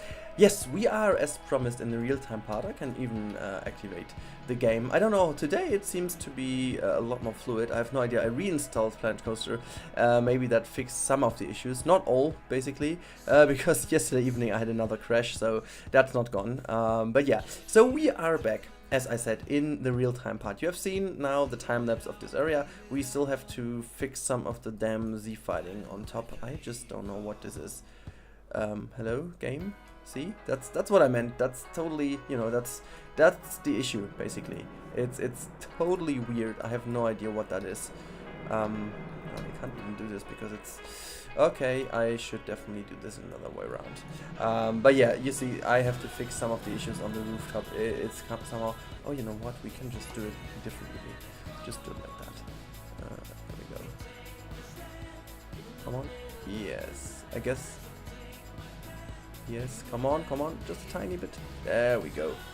Z-fighting gone and the whole thing. That's way more easy. Do we still stick kind of to the ground? Yes, we do, so we can leave that. So, guys, I just wanted to quickly explain what's going on and also show you the coaster a little bit in action. This whole part I have already built in the latest time-lapse you have seen today, and also these little areas in front, which are far from being finished. You know, what definitely we need over here is, we can just put it down for a second so you guys can see what this is going to go to, or what this will lead to. Give me some benches, please. I just want to have some... I will do my own benches though, but just for the moment, just to show you how this will look a lot more nice in the end. I just, you know, I don't know if I'm going with those benches, but holy heck, what are these legs? Oh, people seem to enjoy that already. So yeah, what we're gonna do is definitely use a custom bin or trash can, so to say, which we will use throughout the park, but we will also use a custom bench I'm going to prepare and stuff like that. Yeah, okay, I don't know if I want to have... Can I multi-select those even? No, I can't. But at least I can go into some different colors, which do fit a little bit more to the overall theme. We can't recolor those, can we? No. Is there any bench I can use which we can recolor though? I guess not. I mean, except those ones which you obviously can recolor, but yeah, they're just not looking the way I want to. But this is also just for showing purpose. I'm going to redo the whole thing on my own again. Hello menu, thank you for loading that quick. Where's the street lamp? There we go. Yeah, I just wanted to show you that this will all get a little bit more feel to it. So we have also some... I've done already some lighting, but I just wanted to show you that this all becomes a little bit more alive once we have done this whole section, or we have finished this whole section over here. Same will happen over here, basically. Can I just put them through? Is that happening? No, it's not. So we need to put them to these corners around here, because I left some space open to fit some things in. So you know that this whole area has a nice interaction. That's what I was going for. I wanted to really make those areas as a nice interaction. So when you enter the park, and let me just get away with the hut. So if you enter the park, you have some litter on the ground, obviously, and you have this diner in the middle, but the diner itself shouldn't be too prominent, right? It just should fit inside the little area. We will do also some floor graphics once this is done. We have some more shop, like a shop front over here. We will have another shop front, I guess, over here. I'm not quite sure if, though, this will be an entire shop front or if I'm doing something else. I can imagine of something else. But what you should be able to see is this whole part over here, and also want to make sure that this way through here is kind of interesting. So we will have definitely a facade over here of this building on the right hand side. This will be a lot more studio looking, like this one. This is more like a, you know, like a kind of little, I can't even, what's the word in English? I can't really say what this word is, but basically, yeah, it's like a factory, I guess. But I wanted to still have this kind of police station look to it down here, really like a scene in a movie or something, like really small, really down to the earth. I will put some more brick color stuff over here, and we'll make this whole part also brick. brick colored or just like a brick texture, so that really this looks like a little police station or whatsoever. And then we will definitely have the whole police station. The main building will definitely be the station. That will be the police station. We will have a parking lot over here where the coaster is going over, and this building here will be just a studio. We will also have another flat ride in here, or maybe an entrance to something else. I'm already looking into something. As you may have seen, and let me just go in here, we have a flat ride in here. I don't, you know, there won't be that much more of seaming around here. I will put some more props in here. I will definitely have some TV screens in here. I will have another kind of little control booth. Like this guy, it has already a little control booth, but I want to have another one over here to make this whole thing a little bit more filled. And then we definitely have the exit, which then goes out somewhere else. I'm not quite sure where though. I was also looking into making the exit over here. But yeah, the entrance of this thing is basically on this hand side, and I think this is kind of nice because it just goes in here. You have this zigzag queue in the building. I guess from POV it really looks like in a studio. It like really, we will have some more detailing on here. We will have some more beams and so on in this whole thing. And we have some safety nets beneath the coaster, which also will be done. You can see also I made this little, I'm really happy with how this turned out, to be honest. We still need the door over here, so that and also some nice details, because this will also get a nice studio sign over here. It's all not finished yet. Also some more rooftop detailings which haven't been done yet. But all in all, I'm kind of happy with it. I'm also kind of happy how the mid-course brake run looks now. So we have also some maintenance areas over here, so people can go in here. We still, as I said, have to make the door. Then we go in here. We have basically the tracks over here. People can, like the staff members or mechanics, can go here and check if there's anything wrong with it. We still need to have some power supplies, some cables and stuff. But yeah, as you can see, the coaster's going up here, syncing up again, and then goes down. So also having a nice look into this main street area of the studios. Yeah, it's looking kind of empty right now, but we will make huge progress hopefully soon. But yeah, so that will be this. I was thinking a lot about what I will be doing with this one, and finally I found a solution what I want to make with those ones. This whole area here will be, and maybe let me just quickly show you. I will get into the paint of the ground pattern, which is basically concrete, because this whole area will be a huge plaza with maybe just only this area over here slightly themed, so that people can't walk in. But I want to make two nice towers which have a custom supporting system for those two helixes over here. Also a custom supporting system for this one, which will be hopefully really nice with a lot of concrete and stuff. And so we will have the police station with the parking lot over here, which then has, yeah, maybe we can already paint this out as well. Let me just go into the size, which matters. Whoa, that's still way too big.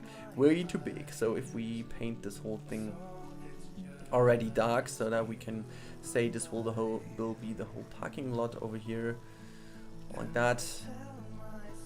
This all will be in a building. Then we can also quickly put the path down already, because that's what we need to have over here. So the path will definitely go through here, very straight.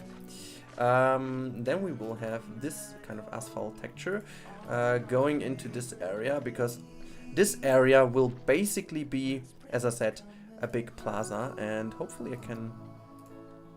Is this fitting? No, it's not fitting, but we can already try to shape this out. So I really need to do, as you can see, basically I need to do the two structures here on my own either way, so that's fine. But yeah, I guess that's already what I wanted to show you. Hopefully, if I got, okay, that's not working the way I want to, but we could, yeah, now it's rounded off as I wanted to. We could do the same over here, I guess. So we have a nice little sweeping plaza over here, which then will be connected over this hand side. We can connect this path already, and we can make the same already to go over here. So we can have some more, you know, attractions all around here. And wait, let me just smooth this out. So there we go. So see, this will be a nice platter. We will also deal with some floor graphics over here. We can make also sorry again. We can also make a nice little support system for the. Yeah, it's not a it's not chain lift. Oh, by the way, I didn't even talk about that last episode. So oops, what's going on now? Okay, see, that's again some of the weird lags. I don't know. I wanted to make a chain lift, but since we can't do a chain lift in the game, that was again my German accent coming through like hell.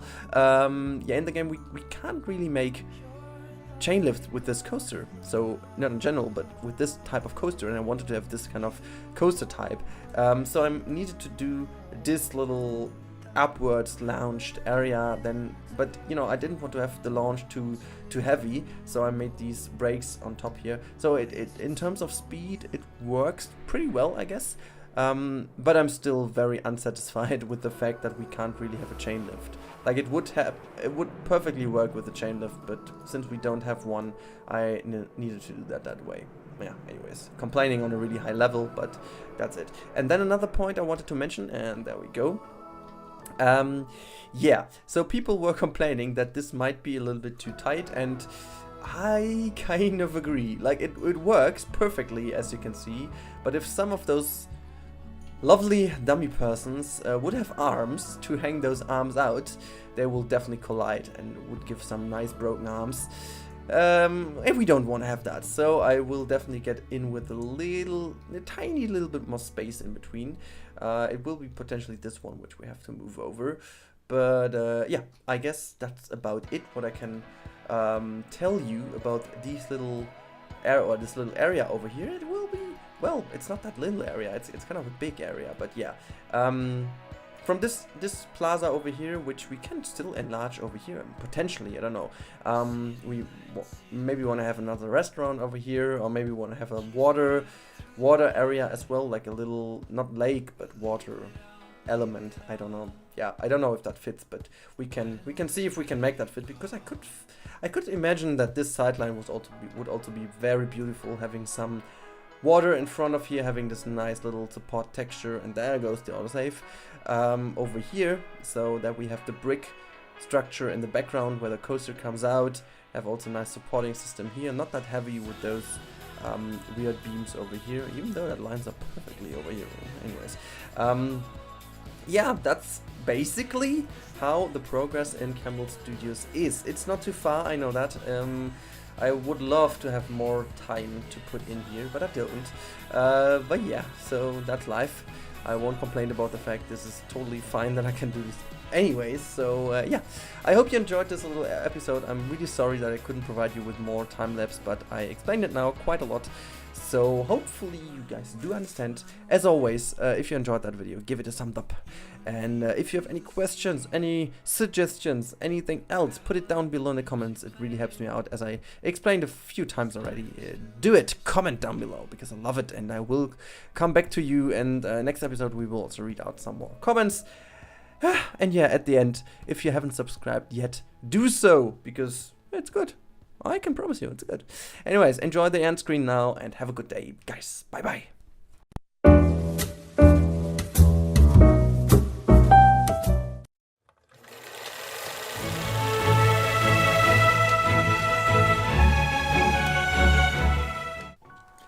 Hello everybody, and welcome back to Camel Studios. Yeah, well, the very first thing I have to say is sorry for last video and the little information overlay which comes down from the very top of the video, and with the little bing sound. I'm completely honest with you, I just tested it, but since this was recorded on Tuesday, when there was like a day off here in Germany, it's the day of work, so to say. I don't even know if that's in other countries as well, but I wanted to get the video out real quick, and then we just, went partying and stuff, and went outside, so I wanted to be finished real quickly. Funny enough though was that I prepared that overlay quite a while ago, but I haven't ever tested this with sound and stuff, so what I did is I just slapped it into the video, and I completely misjudged the sound level and stuff, because I didn't have the time to watch the entire 33 minutes of the video again to check if everything's right. So I just skipped through it to see if sound and everything was rendered correctly, and so I couldn't really see that. But yeah, from your comments, I have to say sorry. I didn't want to annoy you with that.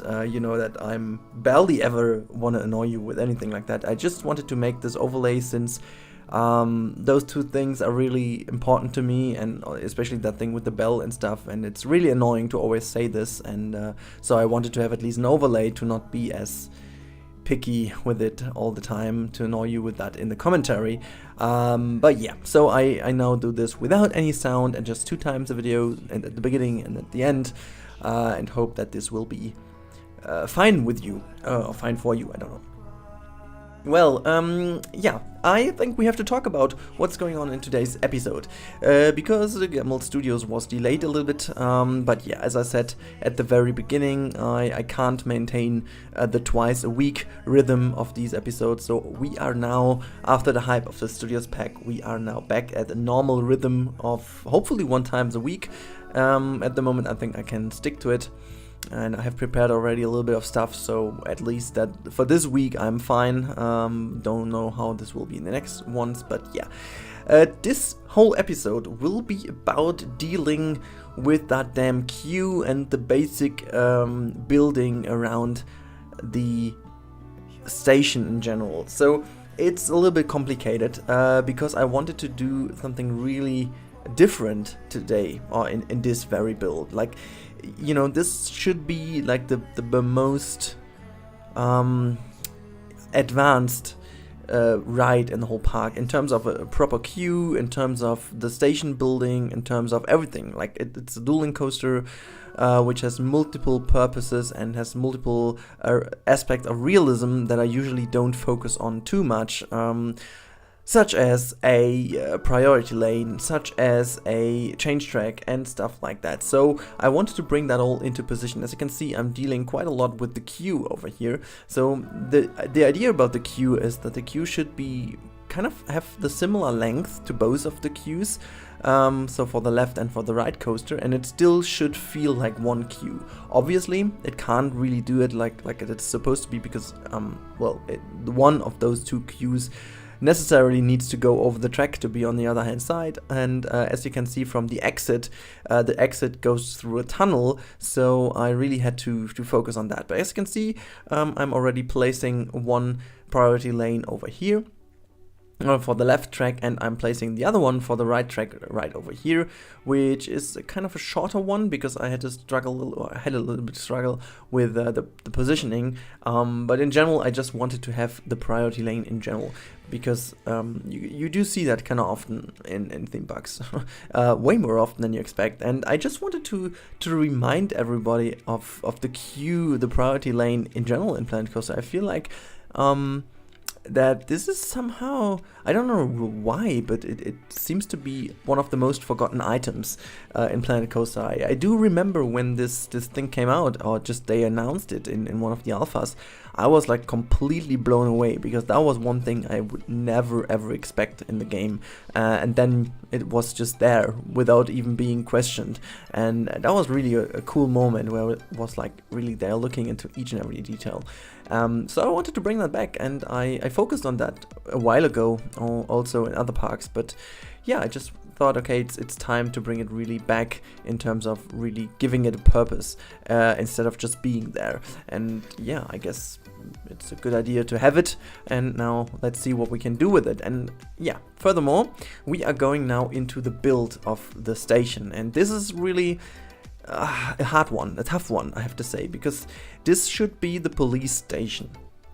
And the surrounding of the police station will be a little bit of a parking lot where we have some police cars standing around. We will have a little restaurant, or more like a kiosk. It's not really a restaurant, it's more like a kiosk. And the whole building should actually look like a police academy, and still should fit into the studio style. And this is really it's the tough one, because I really have to make this seem as a proper studio asset, so to say. So really I want to make also some props and pieces next to it, so that you can really imagine as if that would be a proper studio. Like really have some lighting systems here and there, have some green screens around, and you know, all this kind of stuff you do see quite often in studios. Because obviously one thing you do also have in studios are really big buildings. Like, you know, they build complete sets of buildings just to have those buildings as maybe just a set or model, but sometimes they really build it in real size to have it. If there is a lot of this used in a movie, they would actually build a whole academy, or at least, you know, the front facade of it. So I'm also going to focus a lot on the front facade. Not in this episode. This will be mainly about just layouting the whole area and giving it a proper layout in general, because it's really blocking out the zones a little bit more than usually. I do have something in mind for the whole time, but it appears to be a little bit more difficult with this dual link coaster, because it's all the way around, so the coaster is everywhere, and I don't want to hide it too much, but at the same time I don't want to make it too prominent. I want to still let the station speak for itself as well in kind of the looks of it, and it should still be feeling like a little bit of a, you know, real academy house, like this real brick built house with a lot of brick elements, and yeah, basically how you would see it like in a US thing, kind of, you know. I don't know if that makes sense, but that was the basic idea about this, and I was going for this kind of style, and I hope it turned out kind of nicely in the end. I'm quite happy, to be honest, even though I had to struggle. I had a lot of struggle with the positioning of many elements, and also I'm still dealing with that little studio building on the left hand side where the coaster's going above the queue, because that one is, at the moment kind of empty. It's just like a block building. I do want to do something with it, but I have no clue what. So I'm thinking of making maybe an upper floor, which is basically a control room or something, or I don't know if I can put a flat ride on an upper roof or something, you know, because it has no purpose at the moment, which is a little bit waste of space, and I still want to go into this. I don't know if I can do this, but yeah. Also here dealing a little bit with the path and figuring out again that, you know, the path texture is pretty nice to have. Or I should say the asphalt texture, but it doesn't really blend in. I remember when they first brought out the update that at least there was one path which does really blend into the texture perfectly, but they took it away and they exchanged it with a texture which is way better, but it doesn't blend in. So I would love to at least have one texture which blends in with at least one path. That would be nice, but yeah, for the moment I think I should be happy with what we have. I am, but yeah, just to mention. Yeah, well, you can see really easily putting a roof on top of this thing now. The interior won't be too detailed. I will go into the interior later in another episode, but not in this episode, and I just will bring in some beams, some ironwork, and potentially also at least one floor to separate the station, or make some chains more, again, chain fences between them to have kind of these nets, safety nets and stuff, but that's basically about it. So I don't want to go in and make proper, like, actual rooms and stuff. That would be too much, but yeah. So one thing I mentioned is now the parking lot, which is in front of the academy, and this is what I'm going to prepare right now. It will be done with those path elements, or I don't even know how they called, pavement. I guess it's pavement or something. But yeah. Also, you will notice, by the way, in one of the, or mostly in most of the future episodes, that I kind of got a new workaround for all the crashes I had, and I'm really gotten to be really, I don't even have the name for it in English, but I'm saving the game every 10 minutes. Like it's really like a disease. I'm hitting F5 all the time just to save the game, and I'm too lazy to cut those all out. So you will probably see me doing those saving actions quite a lot in the future episodes, just to make sure that if the game crashes, I don't have to redo too much, because that's pretty annoying if you're going to lose more than half an hour of work. that's, you know, I don't have that much time at hand, so every minute I play in the game is really valuable for me, so I will have a look into it so that I don't lose too much of time. But yeah, again, same as always, struggling a little with the pass, just wanting to prepare a little bit of this corner. This is the kiosk I was talking about, and the style of the kiosk is basically like the entrance building to the parking lot. You most often see that with a police station or a police academy or something. You do always have this little building, you know, before you go into the parking lot. You have this little building where you have a police officer or kind of a parking lot officer, it's more or less, I guess, who's then, you know, just checking if you're the right person. And those are all these persons that are completely clueless in movies and which do always let people in, even though they look totally suspicious, but they always let people in, so they're like shown like the most dumb people on earth. But yeah, those persons, you know who I mean. And that's what I basically wanted to do. I wanted to make this little booth in front of the parking lot and make this, or turn this into a little food stand. And yeah, as you can see, probably the no-brainer in this area is to put in down some police cars. And there is one thing I need to do with those, and I will do this, but for now I just used this car over here, and I will have to replace them because I got an idea to make them look a little bit more nice.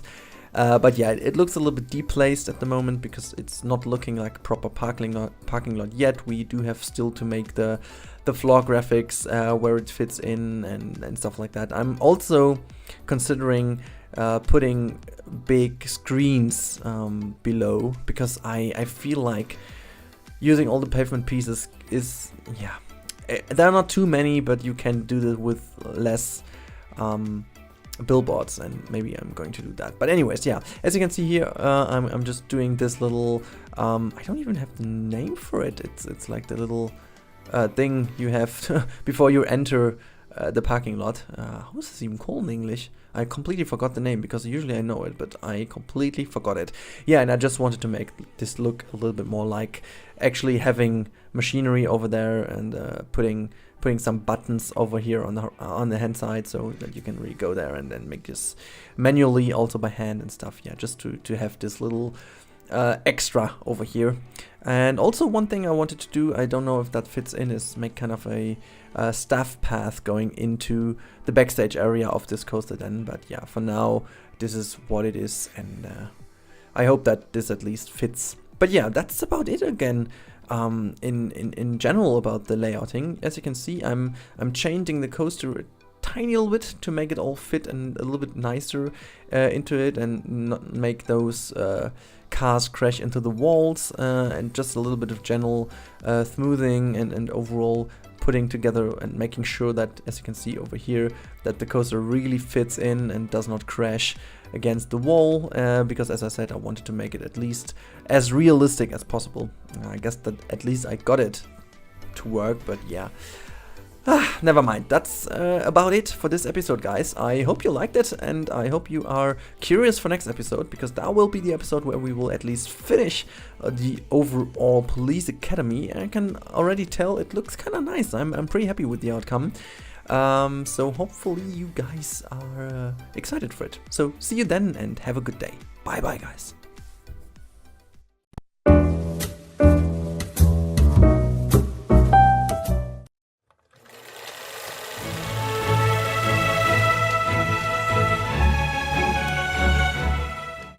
Hello everybody, and welcome back to Camel Studios.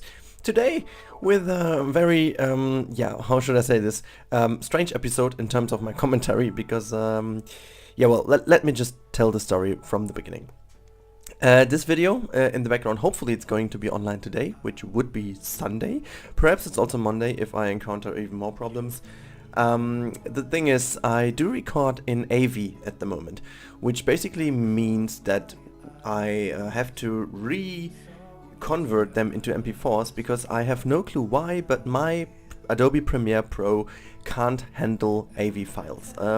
it does handle them, right? But you can't watch the preview or whatsoever because it's laggy as hell.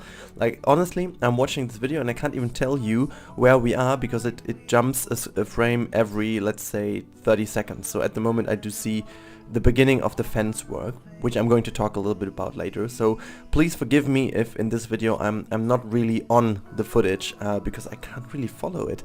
I do see the video jumping from here to here every once in a while, but it just doesn't work off. And I honestly have no time today to reconvert them all into MP4s. I have 2 more episodes scheduled, so those I will have the time to render before into MP4s, and then we should be good to go. But yeah, it's a shame. So if any of you in the comments below has an idea, or any of you watching has an idea what this could be and why it has so much trouble to, you know, handle AV files, because my other video software, which is Vegas or Magix, it doesn't really have any issue with it. So it doesn't really matter if you have AV, MP4, FLV, it doesn't really matter. So, you know, the handling of it is pretty much the same. But Premiere, really, it has a huge trouble dealing with AV files within the editor.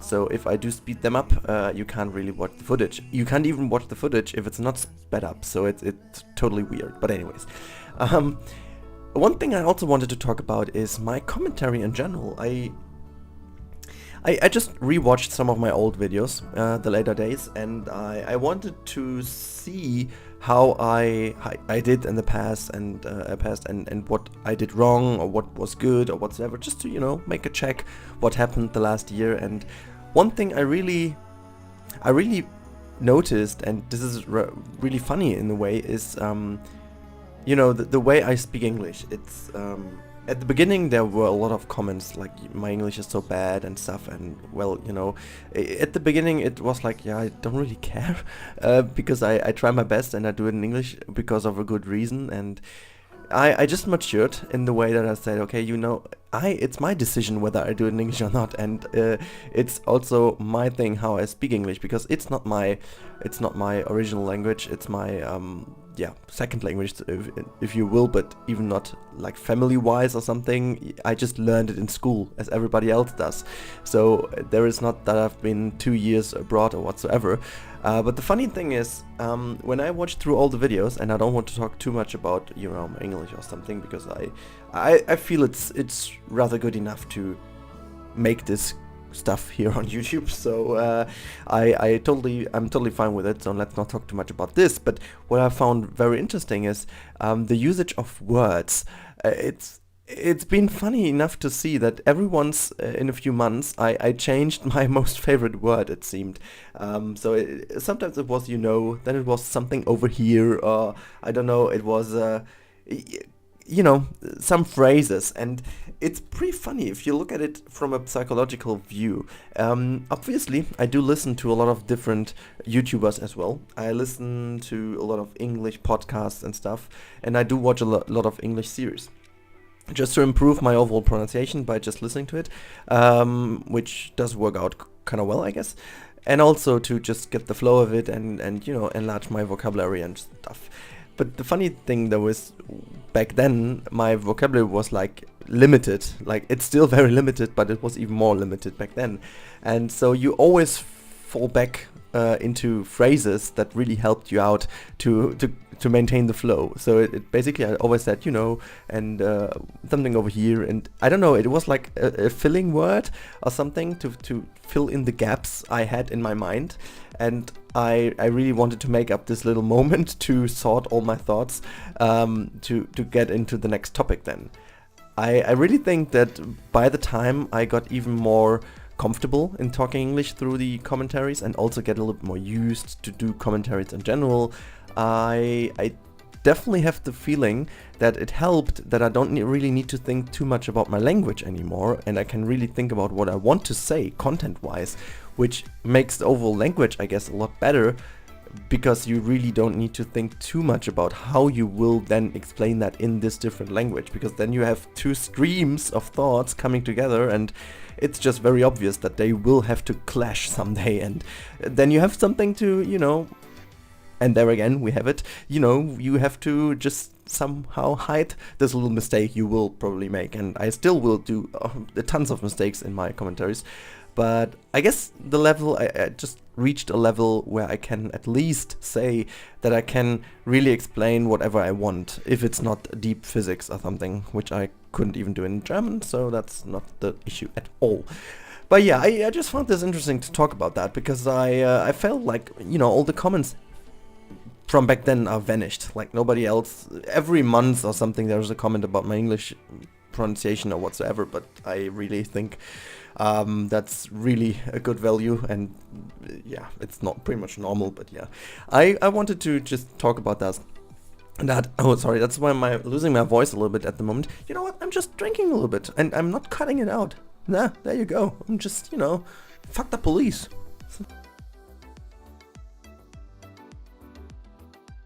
Aha, so, haha, da, we are back. Yeah, okay, that was weird, sorry. And nevertheless, I wanted to talk about this video, also what we do in this video. And now after kind of 7 minutes talking about my English language, I think it's about time to talk actually about what I'm doing. So you have, first of all, you might have noticed that the footage started at a different point when we ended last time, because I lost some footage. This is also basically the reason why I record in AV. I don't really want to record in AV because MP4 is a lot better to handle, as I said in Premiere. But since the crash bug in Planet Coaster, once you want to copy multiple pieces while it's autosaving, which does happen quite a lot, is still there, and I can't really get rid of it. I just, you know, reset the frequency of the autosaves, and thank you, delay designer, for reminding me, because I totally forgot about the fact that it is possible. So I do have autosaves now every hour instead of every 10 minutes, which helps, but it's even more frustrating if it is going to crash after an hour than after 10 minutes. So you really have to, you know, think about what you want. And so I reset that to 10 minutes and I recorded an AV, because then again, if the game crashes, I will probably just lose about 10 minutes of building, and that's the other reason, I don't even lose any of the footage, because AV does save the file, at least to that extent that you can refresh what you have done, and then you can use it, even though you will have to rebuild the last 10 minutes, which is pretty easy. You just have to look into the video what you did and then just rebuild it, and it takes you 2 minutes instead of 10 minutes, because you did already do it and you know how to do it and know which pieces to take and whatever. Anyways, I basically think that it's a good solution for now, but hopefully there will be a fix very soon, because it really is annoying as hell to always convert into MP4 back again. But well, I just fell back into talking about the video files again. So what do I do in this video? I was building a lot of the parking lot, as you have seen, and maybe my most favorite thing about this is like the chain fence with this little spike fence on top of it. It was really funny. I was having a little chat with the lady designer, just a little chit chatty, and then again we talked about what I'm doing, and I shared my screen, and I'm really sorry I have to cough again because my voice is really damn bad today. Just a second.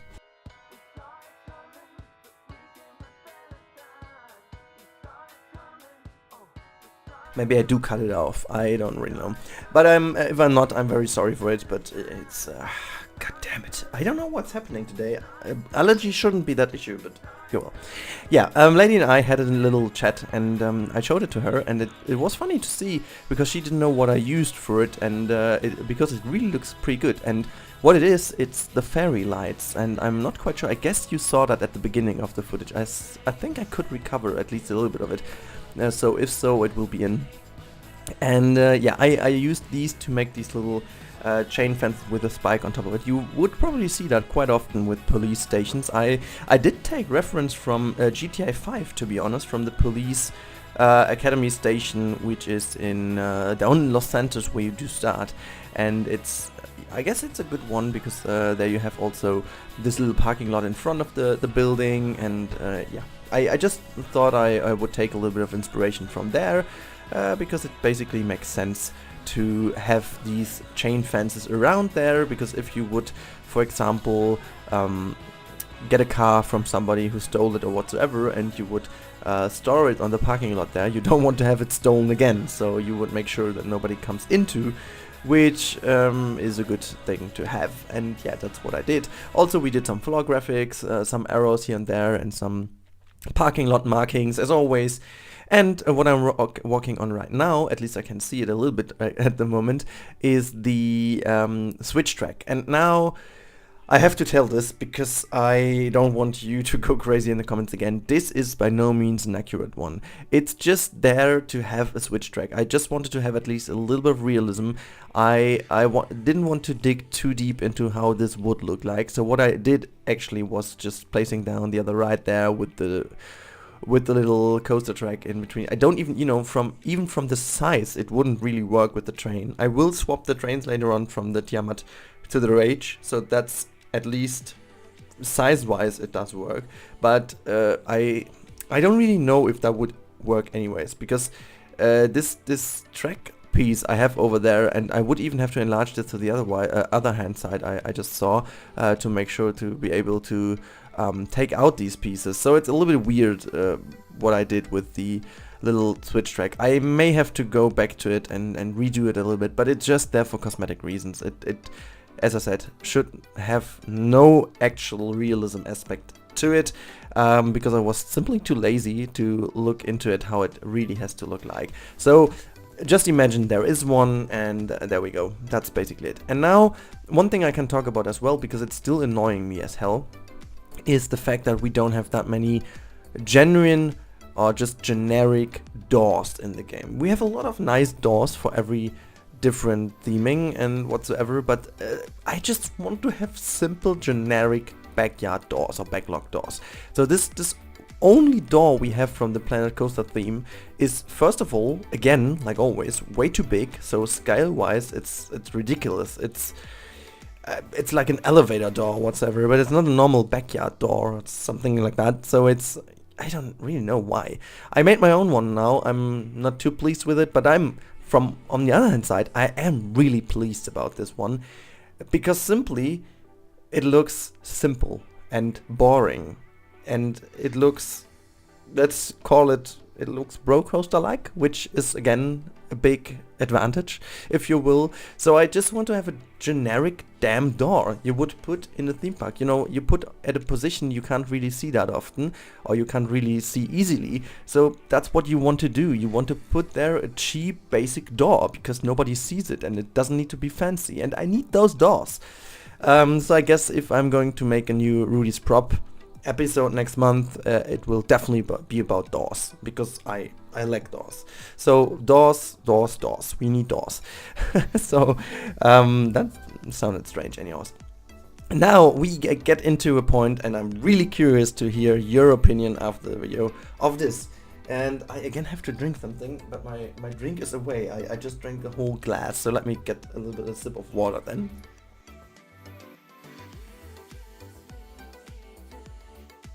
See, that's weird. I can't even record for like 12 minutes now, and my voice is going to be completely...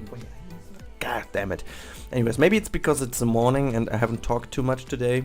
Maybe that's the reason. I'm sorry for it. God damn it, but I don't really have the time to cut all these little not nice things out, because I do have a match in a few hours, and I will have to prepare for that quite soon. Anyways, we will see how that goes at the end. But maybe this is the most honest commentary you ever get from me. But yeah, back to the topic. I wanted to make kind of an open office area. So, and I'm not talking about the software. This is basically the look inside the offices of the police academy. And one thing I really wanted to achieve with that is to create the feel of the broken down walls. And I imagined to, well, I will probably do that in the end, to use a little bit of these little brick, it's not a fence, but these little brick pieces, these brick bars, to maybe, yeah, just make this a little more look even more broken down. But I wanted to keep it open as much as possible to really give a look into what's happening behind the scenes. And I imagine that within this building, this is all also just a scene. So in the end, I will also put in some green screen, some camera, some cameraman, and you know, basically to give this whole place more or less like the feel of an actual scene rather than a building interior, right? So that it can actually be open to just, you know, imagine that if this would be would have been an actual studio and they decided to make to put the coaster in, that they really just took out the walls, and this would also make or would be a good reason for not making it look broken down, and actually make it open as it is, because they would have just taken out these walls to give people a glimpse into what's happening inside the rooms. And from the other rooms, they pretty much opened them up to make the coaster rush through it.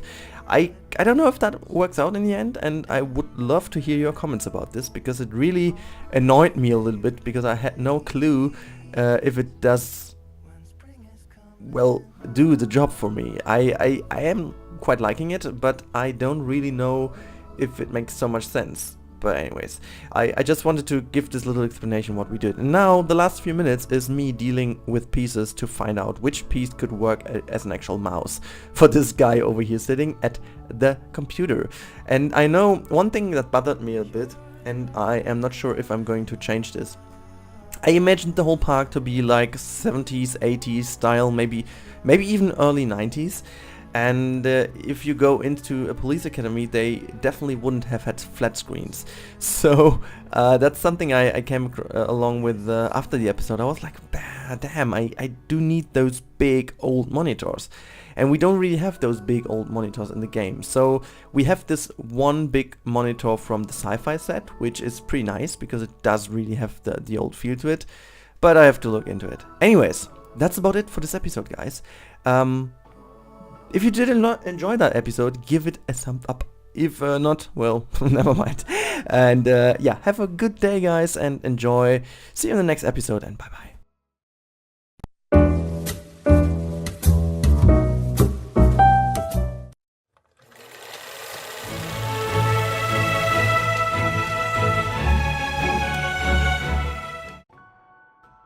Hello everyone, and welcome back to Camel Studios.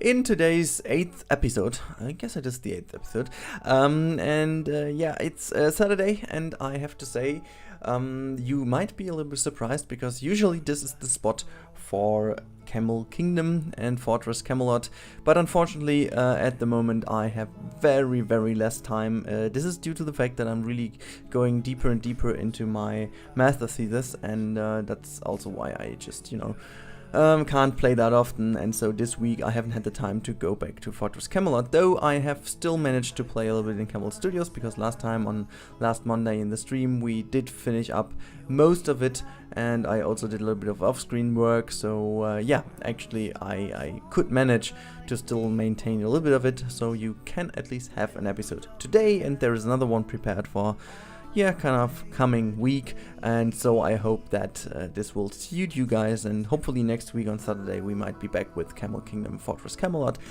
though I won't try to promise anything at the moment, because, you know, life stuff is definitely a priority at the moment, and this is hence I just also don't try to promise anything, because yeah, there is no reason for doing so, because you guys, hopefully you like everything you can get. But at the moment it's really important for me to finish off that thing, because I have so much great stuff planned for this channel once I've finished with my master thesis. Like, it's ridiculous at the moment. The hardest thing is to slow myself down from doing so. So I am preparing a City Skyline series at the moment. I'm already quite good into it. It took a little bit of effort to get back to it, but over the last couple of weeks I got back into the game. It will take a while, and I hope that I will be out with it beginning August. So that's what I'm aiming at least. I don't know if that's possible or not, but since in September I'll be in honeymoon of the whole September, so I will have to stock up videos for those for weeks, and hopefully that will be mostly about the Skylands and a few Planet Coaster videos, because then again I can't really plan anything in Planet Coaster since I have no idea if and when there will be an update for the game again. But since the rhythm is about kind of all 4 months or 3 to 4 months, it totally makes sense that it will be in 1 or 2 months the next update, and that also means that I won't have too much of the new update prepared while I'm away. But anyways, let's not talk too much about those plans. I just wanted to make sure that you guys are, just a little bit informed. But in today's episode, we are kind of continuing to make this area over here kind of finished. So I wanted to finish the queue a little bit, to finish the whole Police Academy building, and just come along with some new little details. As I said, I wanted to make this whole thing not too crazy detailed in terms of piece count, but to still make it somewhat realistic and somewhat nice looking. And so you can see this pre-room, which is basically the last room before you join the right coaster. It's the coaster on the right hand side is now done. It's looking like a little bit of an office area where we have the Police Academy officer person sitting down. So in kind of the entrance area lobby, when you come into the lobby of the academy, you can really see all the people sitting down on their desks. And so I placed down a few more of those to make it all look a little bit more busy, as if people are really working there and you're just standing in the queue roaming around those people in the midst of this little how to call it, office area, I would say. It's basically what it is, right? And now, as you can see, I'm preparing a helicopter landing pad, which then will go on top of this little office area. Also, we're gonna connect this to the little building itself, so that we do have an open door to the side of it.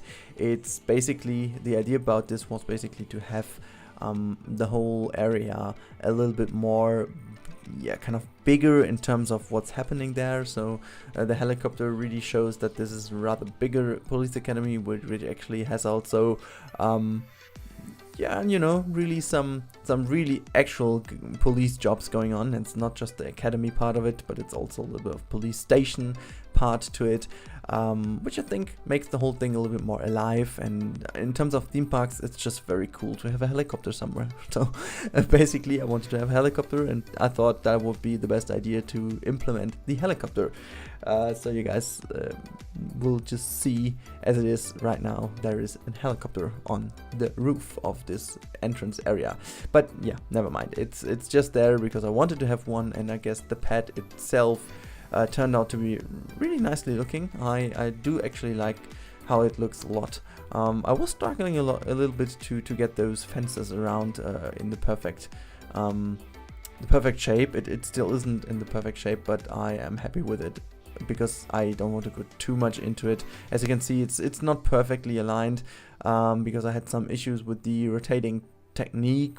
Well, issues, I didn't really have issues. I was too lazy to make it 100% perfect, because I just wanted to go on. And I actually have the problem with this park at the moment.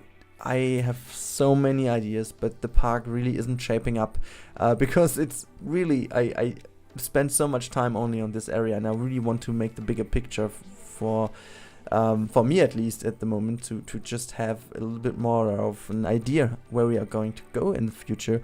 And as I said, I wanted to implement some of my older projects into the studios, and we haven't really began with that. So we have the Pimp My Ride thing, which was the kind of April Fool's idea, and now we have the Police Academy, which arose through the fact that I really wanted to make a dueling coaster, and so yet we don't have anything from another park. I really wanted to bring in something from Clean Canyon. I really wanted to bring in something from the Pirate's Journey, for sure. I wanted to bring in something from the London Park, and so on and so forth. And I'm still doing something else in the in the backyard, so off screen, which will be hopefully blow you guys away. It's a lot of work, and as I said, at the moment my time is limited, so that will also take a while until it will see daylight and you guys can see it. But all in all, it's just a crazy amount of things I'm going into at the moment. And I know you guys are really the ones to say always, yeah, you are having too many series. No, I don't have too many series. I just have enough series. No, I don't even have enough series. I just do whatever I want, and if there is an idea coming along, I will try to do it. And I don't care too much about finishing the other stuff then. But yeah, you know, I'm always getting back to old projects to finish them off someday. So yeah, but as you have seen in the last couple of minutes, I was preparing some venting or some air conditioning systems on the rooftops. I just wanted to bring in a tiny little bit more of realism to this park. So we will use this blueprint of venting systems over the whole park. So as I put this all on top of the other hall, I will also put this on all the others as well. But for the moment, I just wanted to kind of create this little blueprint. And this episode is really messed up in terms of what we are doing, because right now we are going into something I wanted to do for such a long time. I even wanted to do this for the little park assets I made for you guys. So if you haven't seen that, I made some props for you, which you can use to make a generic park. You can find that in the description below. I put the link down if you want to have a look at it. But I really wanted to create this one for such a long time. I've seen that in so many different parks, and what this is, it's basically just a simple wall to block off an area. And I found that this little piece, the brick, what is this, brick pillar or brick, I don't even know how this thing is called, it just has such a nice look to it, because you have the two different color variants of the brick piece itself, and then you can use it really nicely to create this kind of flowing roundish wall, which is just, you know, it's just there to block off this little police academy turnaround area, which should be hidden away a little bit more to separate this area from the studios from the others. And I wanted to make also this a functional wall, so I put down all these little benches and covered them up perfectly with the which is, I guess this is the brick pillar, and the other one is, I don't even know, it's a railing, I have no clue. But yeah, you can see I'm just trying to place that here, and you always have to think of the point of view of the guests. So obviously for us, looking from this bird's perspective onto it, it seems to be just a small wall which is kind of in the midst of nowhere. But if you are a guest, it's high enough to actually block away the blick that's German, the view of what's behind, and you only can see the car going up a little bit higher than the wall is. And also it's in terms of sound and noise, it also helps a lot. And you can see how this looks from the backside. It really has also a nice look for the police academy ride itself. So it really has a function on a different function for each and every side, and also has it looks kind of decent, and it does really have a function by having the seating area there and making people sit down and relax. And you will see later on that on the opposite side of this little wall there will be a waterfront, and so this whole area gets a really nice look to it. You can really sit down there, relax a little bit. You have a little bit of a bigger plaza. I imagine that this would be also a spot where you have some entertainers making some stuff, and we will have a little kiosk over there where you can grab some ice cream and stuff, just to make sure that people are well entertained. And obviously we have this little these little displays which I will place all over the park. And as I said, you guys will find your way into these displays if you continue supporting the channel. No, I'm just kidding. But if you continuing getting in with some creative comments down below in the comment section, because I said a few episodes ago that I will take all the comments from my latest YouTube videos, and I will take out of each and every comment section one comment I like the most, and will put this as a quote onto these displays all around the park, so that we really have the community also in this park as somehow quotes from the comment section, which I will make look like a little bit as movie posters, which looks like a little bit of a movie quote. I guess this is a pretty nice idea to just give you guys also the space you deserve for, you know, supporting, commenting, and being just active in the comment section below. I just noticed again that it's dropping, which is normal because all the views are dropping again. The hype around Planet Coaster and the Studios update is long gone, so it's back to the core, and I really love you guys as the core people watching my videos. And I can't say this enough, how much I love to have this conversation with you guys. So please, if you have anything to add, don't hesitate to drop this down below in the comments. And it doesn't really matter what you put there, just have a conversation. If you have questions, if you want to know something about me or whatsoever, just drop it down below. It's just fine. I will try my best to answer it to the degree I can, and I want, and yeah, that's basically it. But I would really love if you guys would just go down into the comment section below and drop a comment. That's basically my biggest wish I always have. And yeah, it does really help me out, as I explained a few times already as well. The more comments there are, the better the video is ranked and the better views it gets. And yeah, as I said, at the end of the day, it's not about views, but it's always, you know, it's a cool way of showing that the effort I put into it actually pays off a little bit, at least. You know, it's my hobby. I don't rely on it. I can just repeat myself a million times, but it's, at the end of the day, we are all humans, and it would be a total lie if I would say it doesn't feel good if there are a lot of views on a video. It just as I said, it's somehow also satisfying to see that people are watching it. And I just put myself into the position that I really put my love and passion and effort into making those videos, and that's just a cool way to show that it's fine. But anyways, let's not talk too much about this.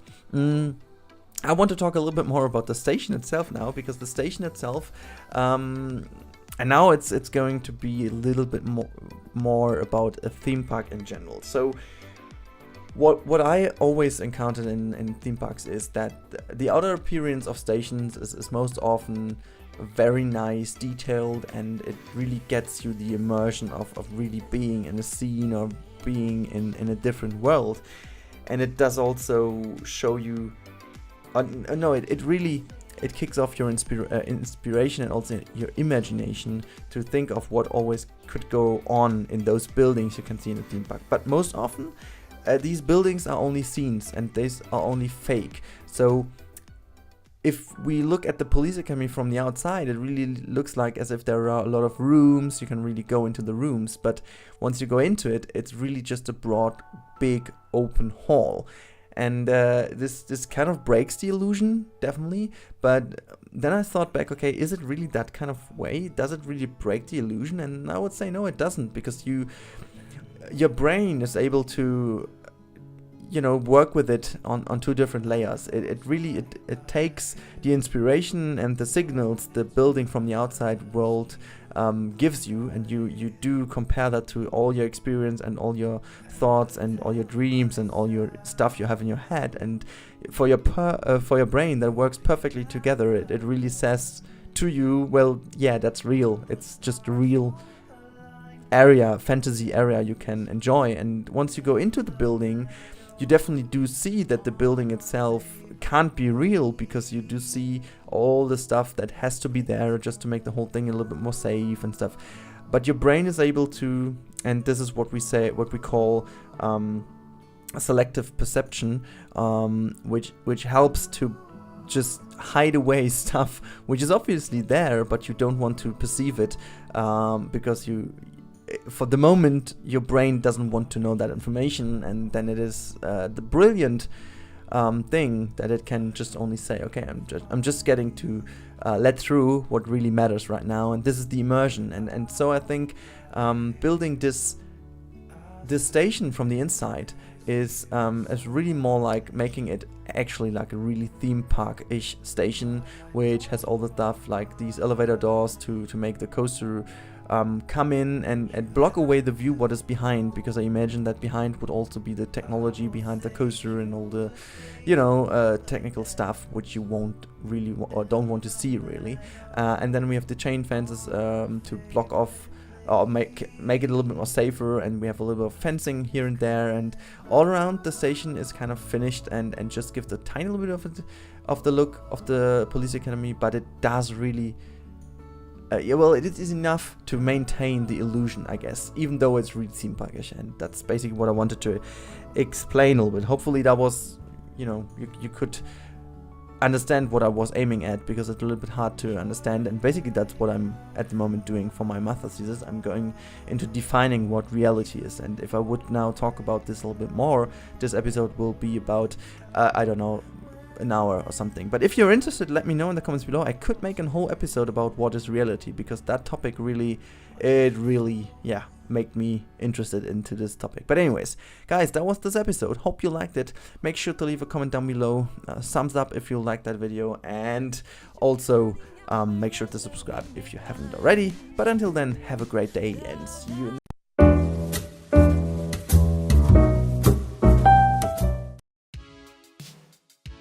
Hello everybody and welcome back to Camel Studios. Yeah, today it's a very short episode, and also it's not as much sped up as usually. Today it's only 3 times sped up, but this is also down to the reason that I wanted to talk about this, and it's kind of a necessary episode in that kind of sense that I really wanted to finish off the dueling coaster, and then within the week you guys will get a full POV, or maybe at the end of the week. I don't really know when I have the time to cut a nice video, but you guys will get a really nice POV of this coaster from both. I think I'm not quite sure if I should put them next to each other or if I make each one of those. So maybe you can put a comment down below what you want to see. Do you want to see them side by side? Do you want to see each one solo, so to say? Or do you want to have, like, for example, one video where we have like the cinematics and like the dueling coaster split, so that we have one video on the right hand side, the other one on the left hand side, so you can really see how it's dueling?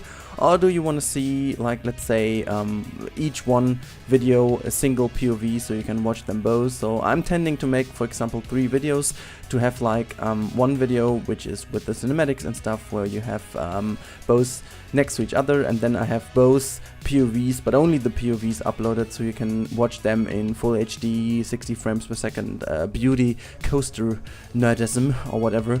So that would basically be the idea. But yeah, you can just let me know in the comments below how you want to see this. But yeah, I just wanted to give it that little finishing touch. There are a few things I made off screen which you guys won't see. This is, first of all, I managed to squeeze that into one blueprint. It's not completely themed as it is in my park, but it's, I would say, to 80%. So what I did is I kind of duplicated the whole area, and then I got rid of like everything which is not really that necessary. Some of the floor graphics, some of the signs on top of the cars. So, like, you know, these little things which really take a big amount of pieces, but that don't really add too much to it. Well, it does add, but like in terms of a blueprint, it's not really that necessary. I got rid of a little bit of foliage here and there. I got rid of a few things that you can't really see that are inside the building, so a few fences and stuff. I just got rid of all these kind of pieces that really blow up the piece count, and I really managed to squeeze that into a 4K blueprint, which is amazing. So I can share that with you guys, and you can plop this kind of nicely themed dueling coaster in all of your parks if you want to, which I will definitely release with the release of the video. But yeah, that said, this is why I make this video today, so that you guys can just see the very last bits of it. What you can see over here, I'm just making a really generic themed kind of canopy thing, which I put over the little queue line over here, because this is just a little queue line in between those little studio halls, which is only there to kind of fill the gap, I would say, so to make it not look as naked. But I imagine, since everything else is that highly themed, it would make sense to only have a little bit of, you know, very generic stuff in between here. People coming outside of this first hall where we have the little jails in the little you know, prison area, which is not that highly themed, but I will leave it as it is, because you quite often see that also in studios parks, that you don't have it that highly themed. It's just a bit, yeah, very generic, very simple themed, and the whole thing about this the studio's vibe is, so to say, the whole studio looks of it. So later on in this series you will see, because I continued a bit already, that on the opposite side of this street there will be also a big hallway. It will make the whole look of it a bit more narrow, and that does really help to get the feeling. You will see that actually in the POV as well. You will see that hall already. That makes sense because it gives this section over here a bit more of a tight feeling, which was planned from the beginning, and I can only say that I really liked how this turned out. As you can see, I'm also breaking a bit with the concrete look. I just make a few little foliage areas, which is not too crazy. It's just, you know, just very, very simple, very reduced to a minimum, so that we only have a few pieces here and there. I just slapped this big tree over there because I just like the jungle tree. If you don't overuse it, you can really use this as a generic tree everywhere. It doesn't really look too much as a jungle tree, so I kind of started to use it also in my medieval area, because it does really look like nearly as an oak tree somehow, even though it isn't, and we do have an oak tree, but kind of it does give a bit of variation. But yeah, back to the little planters here and there. You can see that I'm just placing very simple things. Then I recognized that my little wall pieces over here were just not the perfect angle, so the benches were sinking into it, which I don't really like, so I tried to reposition it, which was a bit of a struggle, as you can see. I just missed to select this little wall over here, so I made this again by hand. But yeah, well, everything is done by hand somehow, but not copied, but just single piece filled in. But then again, I could slap in the benches again, put some bins here and there, and I will make also now a custom little lantern, which also helps to, yeah, kind of make it look finished, I guess. This is everything I did because I thought, okay, let's give it a last polishing so that it really looks finished, because I really hate to make POVs of a coaster when it's not finished. Like I can live with it if I give you the POV at the very beginning when there is like nothing except the coaster, that's fine. But like giving you a POV when the theming is just halfway done, I don't really like this. It's just so, I don't know, it's just so boring. And yeah, now one thing what I also want to do is kind of the lighting. It appears that I way too often I should say, forget about the theming at night, and also about the lighting. So this time I thought, okay, let's give it a go and make a proper lighting for like the nighttime, because I also wanted to give you the nighttime POV of it later on, because it's just too good to not to do it. It's just like the whole thing is just looking a lot better at night. I don't know, with all the new lights from the Studios update, it's just so much better. You have so nicely, or just so much different, or so many different lights that you can use everywhere. Like I really started to love this one here, the studio, the 4-piece studio lights. It's just so cool because it feels really like the kind of light you would use in a theme park. I don't even know how they are called. Are they light beams, studio light trays, or whatsoever? I don't even know, but it's really cool. You can really put them like everywhere, and it immediately looks a ton better, because it really feels like these lights you would actually use in a theme park, because they are like a multiple light source, but they really appear as if they really have the power to bring light actually to these bigger areas and to kind of lit the walls and stuff. So I really started to like them, and as you can see here, I also wanted to make these little areas lit a bit more, like not too crazy, just a bit of light here and there to make it still look a bit more backyardish. Also make this orange lighting over here. As you can see, this is like the maintenance kind of maintenance garage, so you would have different lights in there. And yeah, that's basically the general idea of it. But hey, that's about it, guys. I'll stop the commentary here. You have a few last minutes of yeah, just simple footage, and then later on I will put down 1 or 2 screenshots, or maybe even a kind of little cinematic. I don't even know if I get it done today, but yeah. So have a great day. As always, guys, if you like that episode, consider giving it a like. This really helps me out, and this can help us grow a bit more and have more conversations in the future about stuff in the comments. Yeah, and talking of comments, leave me a comment down below if you have anything to add, and let me know how you want to see this POV in one video, in 2 videos, however. And yeah, as always, if you haven't subscribed, do so if you want to see more Planet Coaster and Creative Games awesomeness on this channel. And as always, guys, have a great day and see you in the next one. Bye bye.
everybody, and welcome back to Camel Studios.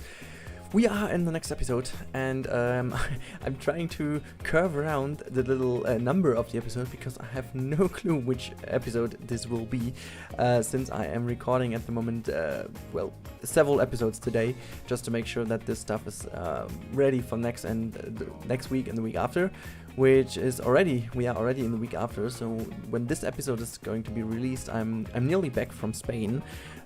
So potentially this is then episode number, I have no clue, 10 whatsoever. Anyways, we are building at the moment, we are still building on the queue line of our dueling coaster. I know it takes a long time until this one is done, but I promise that afterwards the progress in Camel Studios will a little bit quicker than it is at the moment. So I really completely went nuts with this dueling coaster. So it was a little idea which turned out to be an own project on its own. So that wasn't planned from the very beginning, and I really say sorry if some of you are annoyed at the moment for giving you like 10 episodes, at least it feels like, of only this dueling coaster. But on the other hand side, I'm so not sorry, because this really turned out to be one of the cool things I've built in Planet Coaster. I think it's really everything about this one I do love. I just feel like the queue is very realistic. I feel like the overall coaster itself is very realistic. I love the custom supporting I've done. I just, so much about this coaster I really love, because I haven't done this before, and now it really felt like a good moment in time to do it.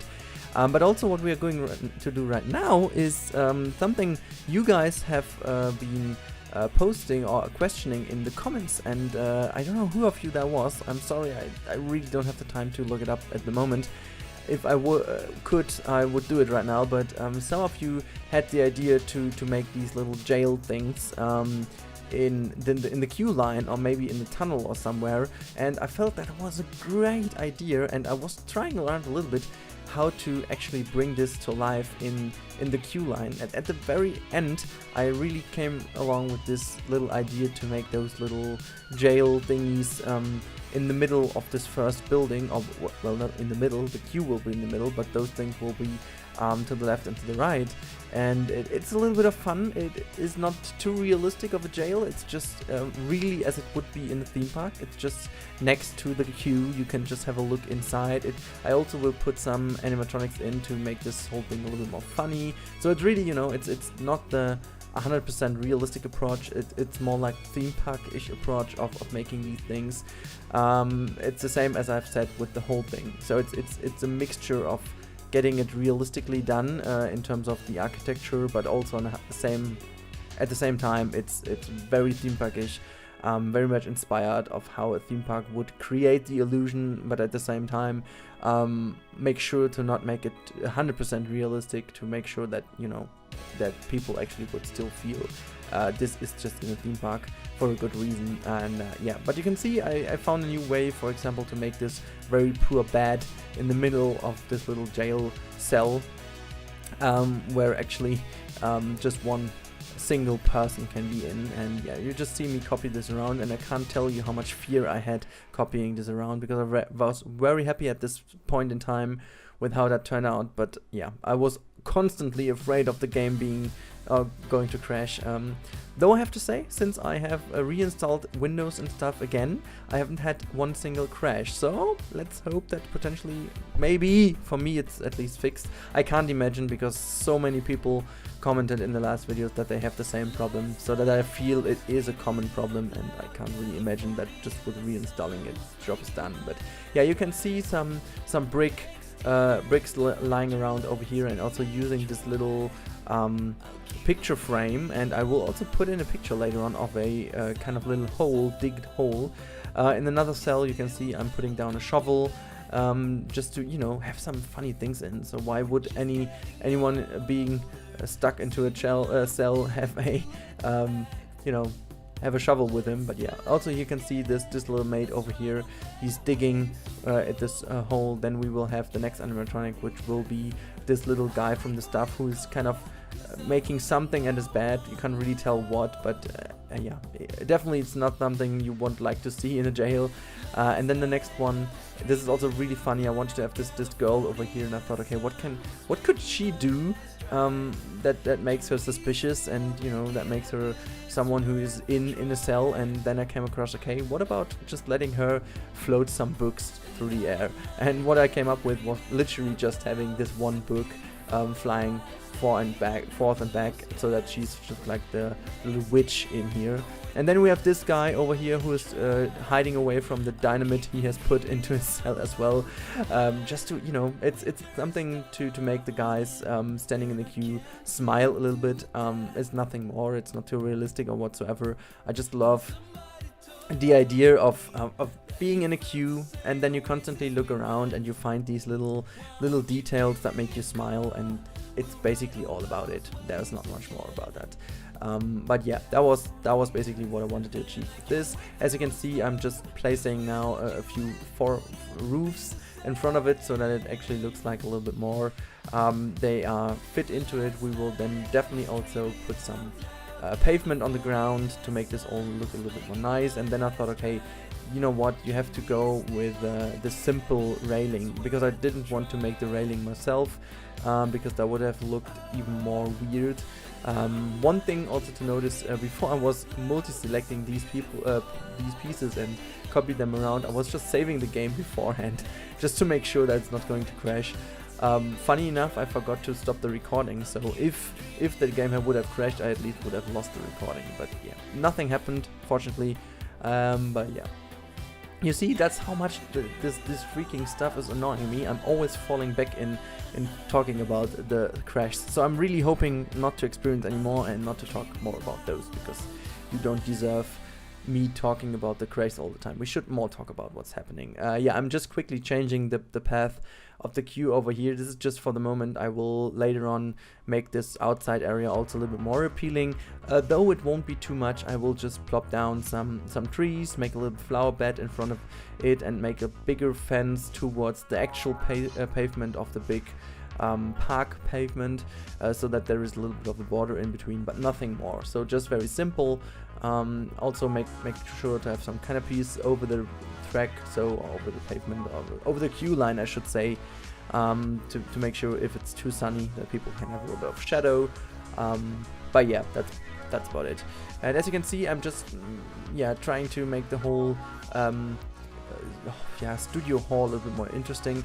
It's really this kind of play just to use the simple shapes to make this whole look like one big hall. I also will use some billboards later on to make it also look like a proper studios hall, and also make sure that we have later on numbers on these studios, which is also the same thing you always need. But yeah, just for the moment, I'm also going to do this like I just done.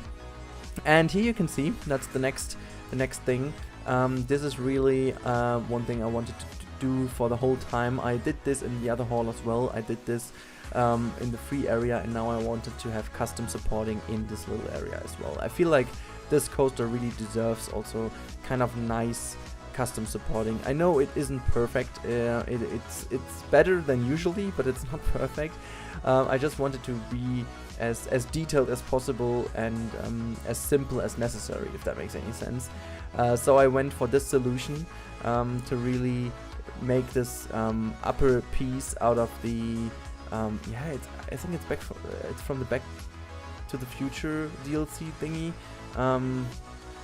Whatever this was, I believe it's the number to display how fast you've gone, and if you've been to 80 miles per hour. I'm not quite sure if so, but I guess this was this piece. I just loved that it was like simple, rectangular and black, and I just wanted to have something with a little bit better texture than only the black simple art shape. So that's the reason why I was using this. And as you can see here, I'm just placing down the bottom part so that I can easily later on just connect those to this little holding piece, which then is on top of the coaster, which was really a pain in the ass to rotate, to be honest, because like every time you copied that, the gizmo was going crazy again. And also, I don't know why, but the gizmo was like a few feet off this little thing, and even a few meters, I should say. So it was really weird to place, but yeah, I think in the end it does look really decent. And so let's round this episode off because it's already it. I'm really sorry it's a little bit shorter than usually, but as I said, I needed to stock up a little bit. So hopefully you still like this. But yeah, guys, I hope you enjoyed this episode. Let me know in the comments down below what you want to see next in Camel Studios. I have a few things on the radar, but please tell me, what should we do next? So there could be a pirate-inspired ride, which then will be basically from my Pirates Ride motion simulator journey. Then we could do something related to the main street of the Camel Studios. So basically I will be only the main street with some shops and so on. Then I could do something quality beach related, just as a kind of little thing. I don't know how exactly I should do this, but I could imagine doing something with this. Another thing on the list would be something new. I don't want to talk about this yet, but this is something about also an experience ride, a billboard experience. I have a pretty good idea about this. So that's what we could do next. And one more thing could basically be about the London park. I could imagine having like a little flight like a London park. And since the footage ended, by the way, I will put in some screenshots of the current state of the Camel Studios.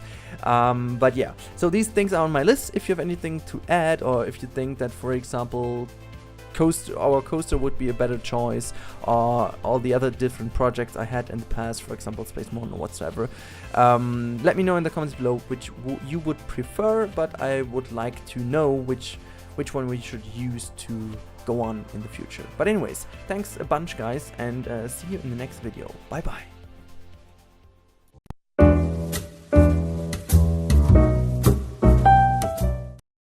Hello everybody, and welcome back to Planet Coaster and to Camel Studios. Finally on a Saturday again, and I'm very sorry, my schedules are pretty much messed up at the moment, but yeah, I've explained that a million times, so I won't go too deep into it. But good news first, I'm really on the final straight of my master thesis, so I guess just a few more weeks until I'm done, and then yeah, videos will be a little bit more normal, I guess. But for now, I just, I will do videos whenever I can, and I just had a good roll on this park, to be honest, so maybe, I'm not gonna promise anything, but maybe within this week there will be another one, so maybe next Saturday this will be, or maybe even within the week, but I'm not quite sure, because as you know, on next Tuesday, Jurassic World Evolution will be out, and obviously I will be getting my hands on this game as soon as I can, and also will do some videos, so it's kind of the official announcement that I'm going to play this game, obviously, a let's play, and therefore guys, I really would love to ask you in this video now, and please go down to the comments below. I really want to know who of you will be interested in Jurassic World Evolution, and you can just tell me whatever you like to see. For example, like as far as I know, we have 3 divisions to play with, which is entertainment, security, and science, I guess. And I thought, okay, science might be very interesting to go for. But yeah, just let me know, are you guys hyped for Jurassic World Evolution?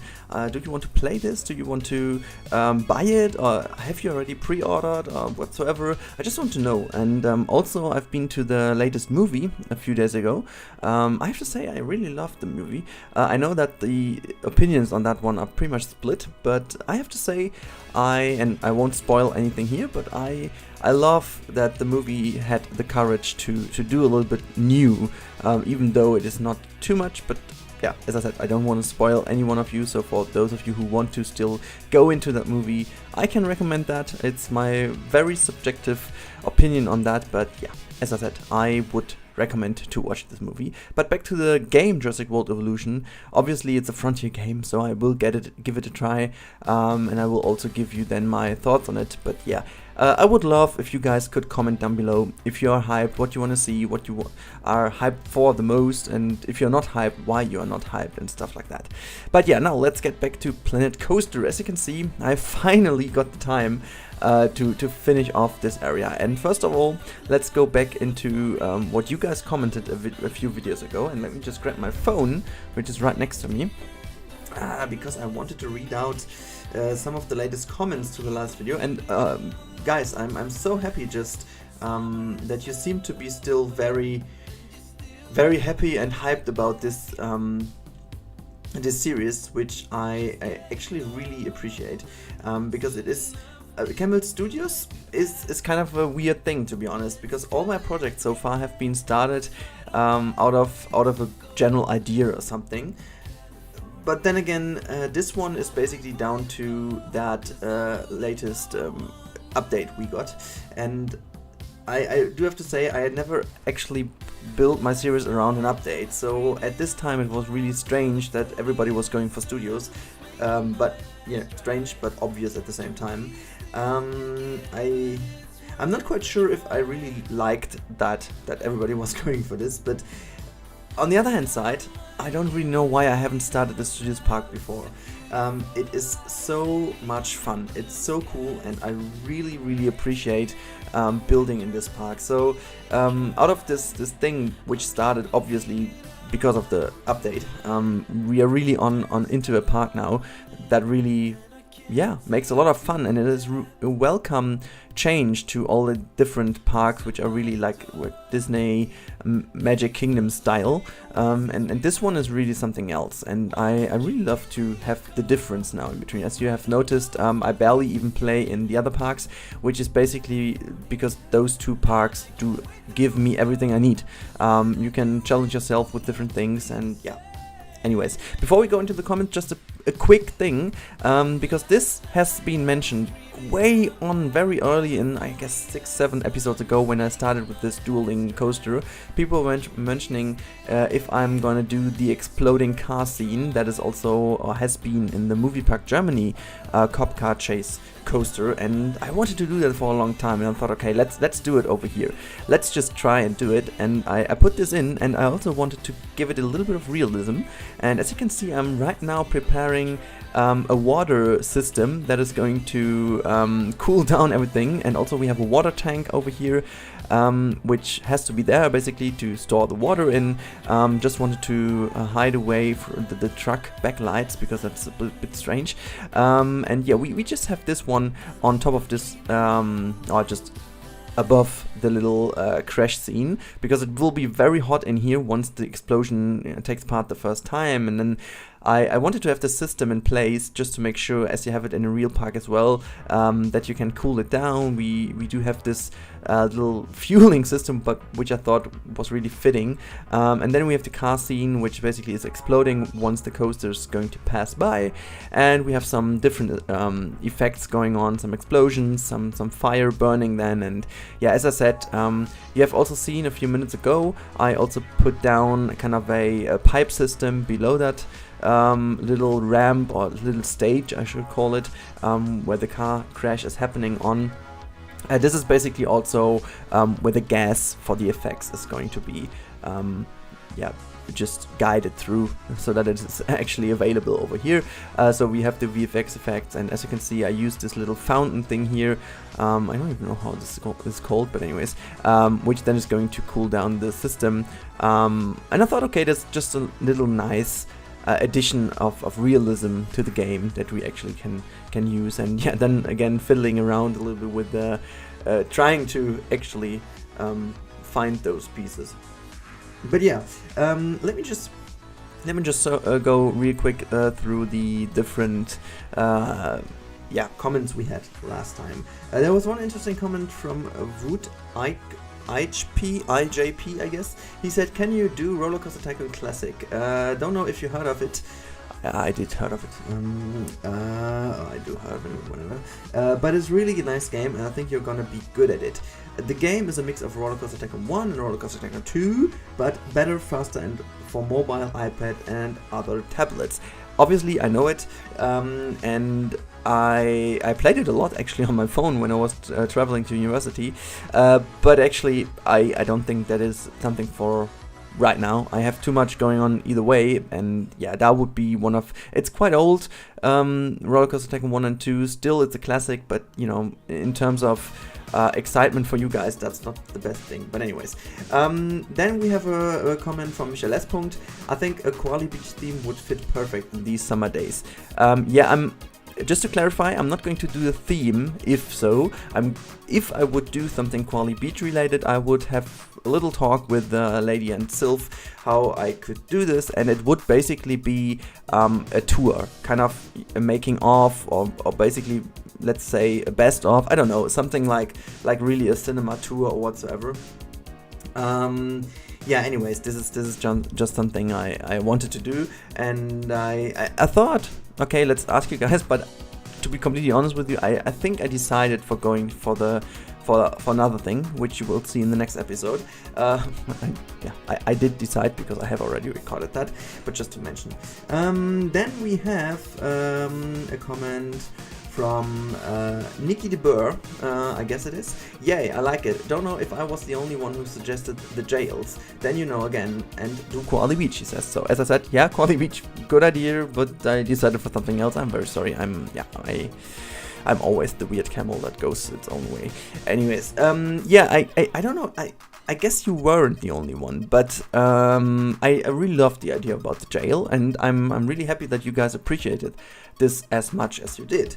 And so, yeah, I can only say thanks for this, because it really gave me the feedback I wanted, and I was a little unsure about the jail I made there, because it's kind of forced into this area. I do know about that, but I still think it looks kind of good.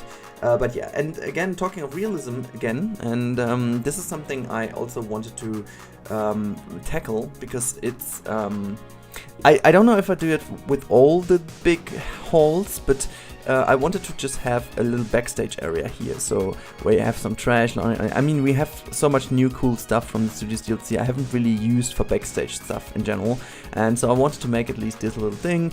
I built some walls around it, and also positioned some of the screens in, because as you know guys, I'm still gathering all the comments from my videos. Like in every video I'm looking for the best comment, and I'm going to do some quotes, and I will put them in this park at the end, before I'm going to upload this one, at all the different screens. So you could be there, so keep on commenting, keep on being creative and supportive or whatsoever in the comments. Give me your crazy ideas, give me your feedback. It can also be criticism, you know, it's totally fine. But if there is like a very good argued and valid criticism to my videos, hey, that could be also a best comment. So don't hesitate to put it down below in the comments, and just let me know what you think. And so maybe you end up as a quote or a comment or whatsoever with your name displayed on one of these things over here. But yeah, since we're heading to the end of this video, like the last 2 minutes of, maybe 3, no, it's 2. I'm just going to start over doing some of the gap filling work, which also will take place in the next episode a tiny bit. But I just thought, okay, we need to tackle a few empty areas. So for example, this over here, and something which is kind of unusual for Studios Park, but I still wanted to go for a little bit more greenery. I know, like, the Studios Parks are basically very big parking lots with some big halls on top of it. No, I'm just exaggerating over here, but it basically is like that. So all the greenery stuff you see in Studios Parks is basically completely well, it's all artificial, but it's completely slapped into some little planters and some very, very small gardening areas. And my park already has basically enough greenery for the entire park. So if I would now do all the rest as a big pile of pavement, that would be totally fine, and then it still would have enough greenery already. But I just wanted to make it a little bit more greenish, because I just, you know, I think the foliage adds so much more to the game. It makes the whole scene so much more alive, and I just wanted to put that in. And one thing I also noticed when I was playing the park lately is that the frame rate still is pretty awesome, and this is also why I'm using the normal street lampposts over here. I wanted to do some own ones so badly. But then again, I tested 2 or 3 designs, and each of them had again like 15 to 20 pieces, and it doesn't sound much, but if you copy them all over around, and in this park we will have a lot of them, because I will try to focus on the night view as well. It really is, yeah, it's really piece heavy, and I really don't want to do it. Anyways, we are nearly at the end of this video, so as always guys, thank you so much for watching. As I said, let me know what you think about Jurassic World Evolution as talked about at the beginning of this video. Also let me know what you think of this little crash scene, exploding scene in this coaster. I won't show it right now, you get a POV of the coaster in a few days potentially. And yeah, if you like that video, give it a thumbs up, really helps me out, and leave a comment down below, and as always, have a great day. Oh, and if you haven't subscribed yet, do it. See ya then, bye bye guys. We may find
hiding out wherever we may find love that's flowing on, and I'll be dancing in your light so right.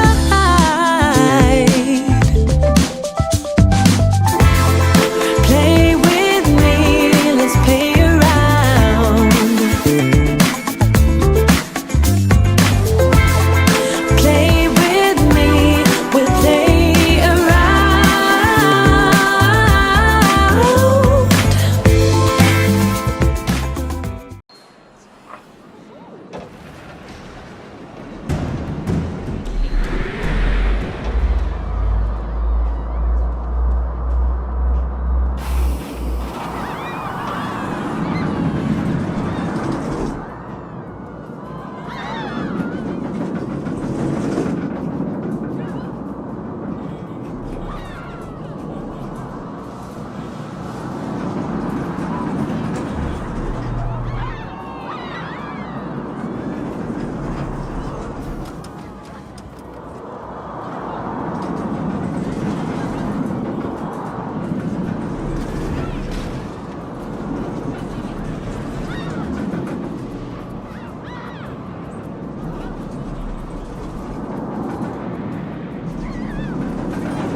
We should be hiding out wherever we may find love that's flowing on, and I'll be dancing in your light so right.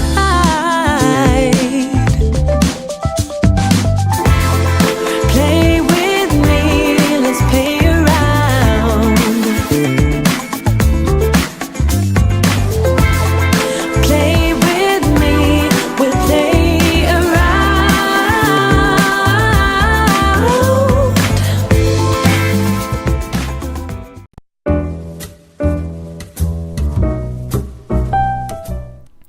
Welcome everybody, and we are back in Planet Coaster with Camel Studios, and yes, I don't let you down, right guys? Even though this week has been completely taken over by Jurassic World Evolution, we are back in Planet Coaster, and as I said, I had a role the last couple of weeks, I have to say. I played a little bit of Camel Studios, so I still have some footage left, which is very cool to be shared with you right now.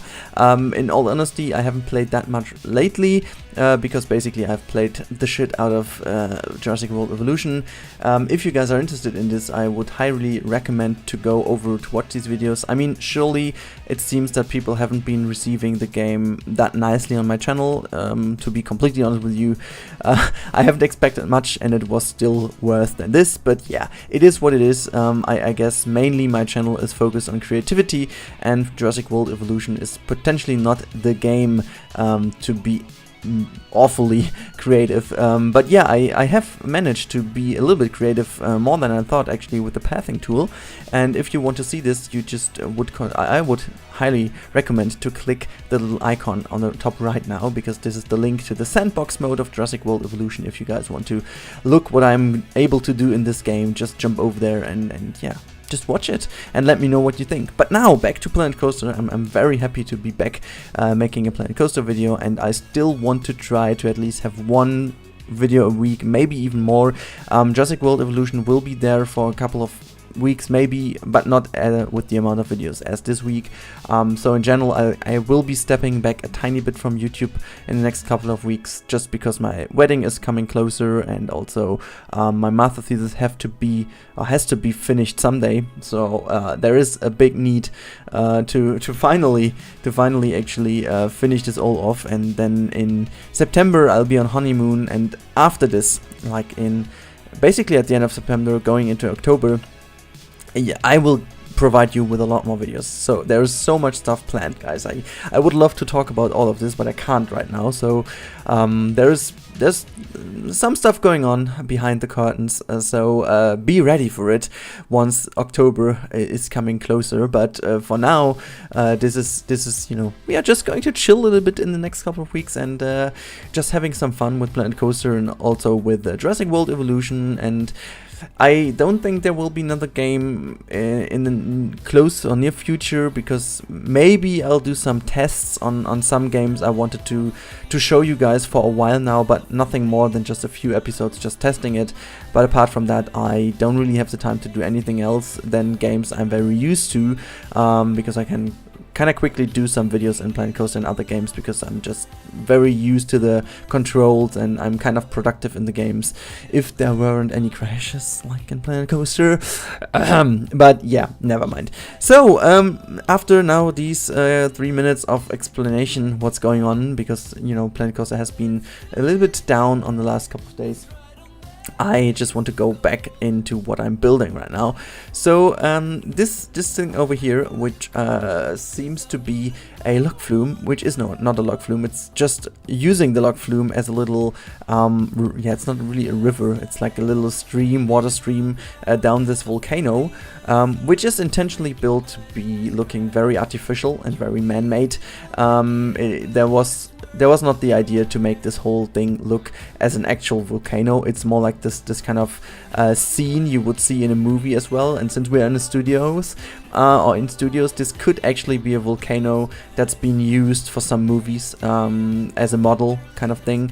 And since they don't use it any longer, they provide the guests now with this beautiful looking artificial volcano that they have been using in various movies as coulisses or whatsoever. Is it even a word in English? Do you say coulisses as well?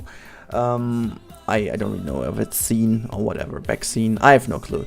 But yeah, I just wanted to have this in, just to have a little bit of variation, because as I explained in the last episodes, I want to have some greenery in this park, even though it's not that often seen in kind of studios parks. They are more likely to be very flat and a lot of concrete, a lot of different big halls and stuff, and nothing too much in detail with foliage and stuff. But yeah, I just wanted to have this, also put some steam effects on here, and we will also be focusing a bit on lighting later on, because I really want to make this whole thing look kind of nice. Also, I used the waterfall effects here, not to make this like a waterfall, but actually more like a little, like a source or a fountain, which then is, you know, the hot water which is coming from the volcano is going then down into a little bit more cool pond down there, so that it actually creates this little steam gusts above the little water surface. So I guess that's kind of a nice touch to it. And yeah, as you can see, I'm playing around a little bit with different lighting tools. So we use a little bit of these area lights, but also with the direct a kind of little lamps that do give this whole thing. But we also use the floodlights to basically light the whole volcano a tiny bit more, because those are actually great light sources if you want to lighten up bigger areas. And I surely will cover up those later on, so don't worry about this. We will definitely go and make them hidden in the last instance, so that you can't really see these ugly floodlights all the way around. But I still wanted to have them pop out the bottom to keep a little bit of realism, because I simply could have just dragged them into the terrain, but that's kind of, you know, I wanted to keep this little realistic touch that you actually have some light sources over there which you can actually see. So yeah, we will cover them up, and I hope that this will be enough to make them kind of disappear, at least for the people's kind of view, roaming around in the park. But yeah, so this is the volcano area, which will be used a little bit more. My idea is to build a restaurant to the backside of the volcano, so to actually implement this a little bit inspired by the Rainforest Cafe or Rainforest Restaurant in the Disneyland parks. I especially know that one from Disney World in Florida. I do know that this is also kind of embedded in the volcano. I'm not quite sure, because I was at the age of 8 when we were there, but I do remember somehow that there was kind of this rainforest look and feel within the restaurant, and from the outside it is a volcano. I'm quite sure that this is not just in my imagination. I'm quite sure this, maybe it's changed by today, but back in 1998 it was definitely a volcano. I'm quite sure it was. I don't know, where's my phone? Oh, wait, I'm just grabbing my phone to see that. So here I'm back.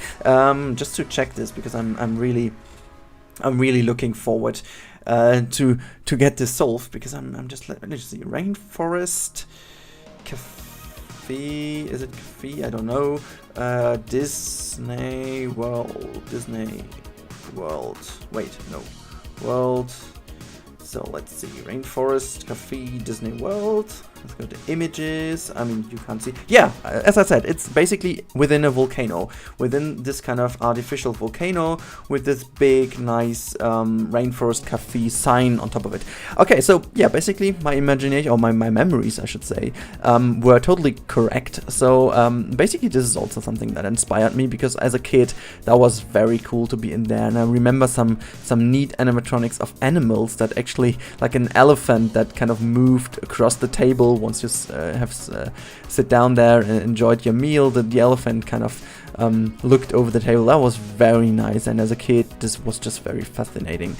But yeah, as you can see, I also made this slightly raised path over here, because I want to have some more layers in the park to make this whole look a bit more interesting, and not to make everything stick to the ground and not completely flat. So I wanted to create this little borderline to the little kind of, it's not a lakeside, it's just, you know, this kind of little raised path which goes around this tiny pond. But I imagine that this is a nice touch, so that people can actually walk up there and take some photos from a little bit raised position, and then we have this little kind of flower bed in front of it, which just separates this one from the overall pathway, which we definitely use all over the place to create some more concrete pathways, so that people can roam around a little bit more easy. And we will put also some little not restaurant, but some food stalls and stuff we will put in the end. There are great ones on the workshop, by the way. So food stalls and stuff, they're just amazing creations on the workshop. But I want to go and try myself doing some of those in the future. I have some ideas in my mind, but that potentially is the last touch, because that can be also done as a nice blueprint. So I also imagine to make this as the next Rudi's Props episode, because we have kind of skipped the Rudi Props episode in June so far, and I'm not quite sure if I can deliver one. So maybe for July that can be a Rudi's Props episode. But anyways, so for now, I want to ask you something, guys, and I also asked this in the last Jurassic World Sandbox episode. Or I will ask, I don't even know. No, it's Sunday today, so Jurassic World Sandbox mode will be out tomorrow. But as the light designer did this as well, I found this a very interesting thing, and I want to know from you guys in the comments, where are you actually from? Not only the country, because that's what I can see basically in my stats, but I really want to know where you're from, like the city where you're from, and where do you live, and where you used to live, and all these kind of things are very interesting to me, to actually get to know a little bit more about the people watching my videos, instead of these just very impersonal data I get from Google Analytics. So yeah, just drop down in the comments below which different areas you're from. This is very nice, and would be very cool to know. But yeah, now we are going into something very special. I've been looking forward quite a long time to this, and we are going to build the entrance to the Pirate's Journey backstage tour. This is what I decided to go for next, and I'm very happy with the result of the end of this episode. You will see that. I will also put down some screenshots, or maybe one screenshot at the end, so you can see. You may be wondering why the ship is flying around in this area, but now we are going to do something which is highly influenced by the Zeppelin thing, which is in Disneyland Paris in the Discovery Land.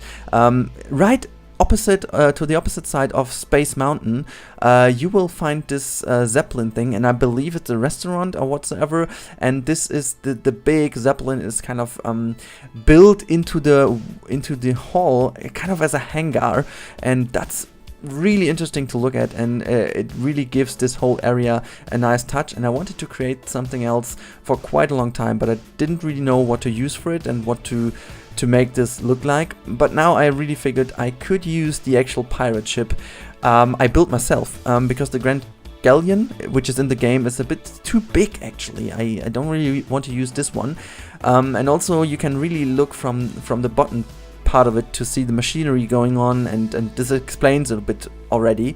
And so we can also make a little souvenir shop at the beginning, and in the big hall then we will have the backstage tour, which will be very interesting to build because we have to build this very tight into this hole. I'm not quite sure which track ride we are going to use for it. I was looking into the Robo-Arm or the Huntsman, but I'm not too sure which one of those two I'm going to use in the end. But yeah, and as you can see, I'm also using the glass now to build this this nice roof to the hangar, and I guess at the end this is very interesting looking. I'm really happy with the outcome. I wasn't that sure at the beginning, but I'm really happy how this turned out in the end. But yeah, since we are heading to the end of this episode already, I'm going to make this end today finally a very calm and very nice ending without stressing, because I always tend to talk to the very end of the video and then I'm going to stress the outro, and I don't want to do this today. So guys, if you enjoyed that video, make sure to leave a like, because it really helps out spreading the videos a bit more than they do actually at the moment. And also, as I said, leave me a comment down below in the comment section and tell me where you're from, which region you're from, where you used to live, where you're born potentially, if you're now have moved to another area. I really want to know this, and if you haven't subscribed yet, make sure to subscribe. And also, very important guys, if you have subscribed and you like my videos and you have the feeling that you are having some problems with the notifications, which is still a thing at YouTube, the notification stuff is still broken, make sure to head over to my channel and make sure that the bell icon is clicked, because if you haven't clicked the bell icon, you will barely ever get any notifications when new videos are up. So make sure to hit that. And yeah, very important now. Have a great day guys, and enjoy whatever you do. So see you in the next episode, and bye bye.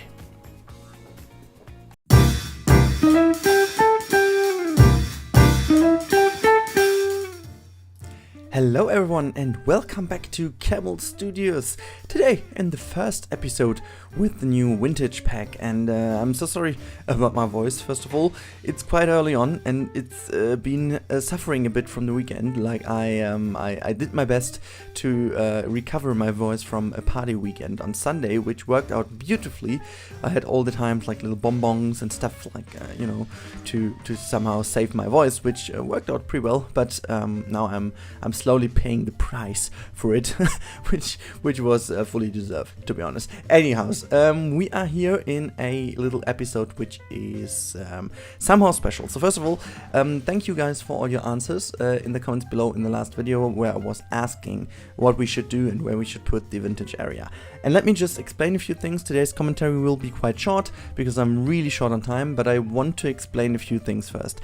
So some of you were questioning if that makes sense to put the vintage area in the studios, because my studios are like a bit more modern, if so 80s inspired and 90s inspired, in that kind of direction, and you were actually doubting for a good reason if that does fit or not.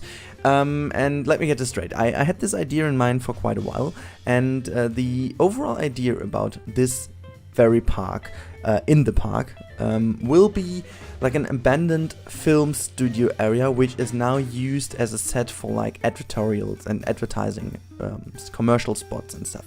I know this kind of well from our film studios in Cologne, which are TV studios, and there you have a lot of nice locations. You have even party locations. You have kind of different locations for filming, and you also have like a fairground kind of thing for smaller kind of fairs, and you know, all these kind of things where you can even have like public galleries or so on.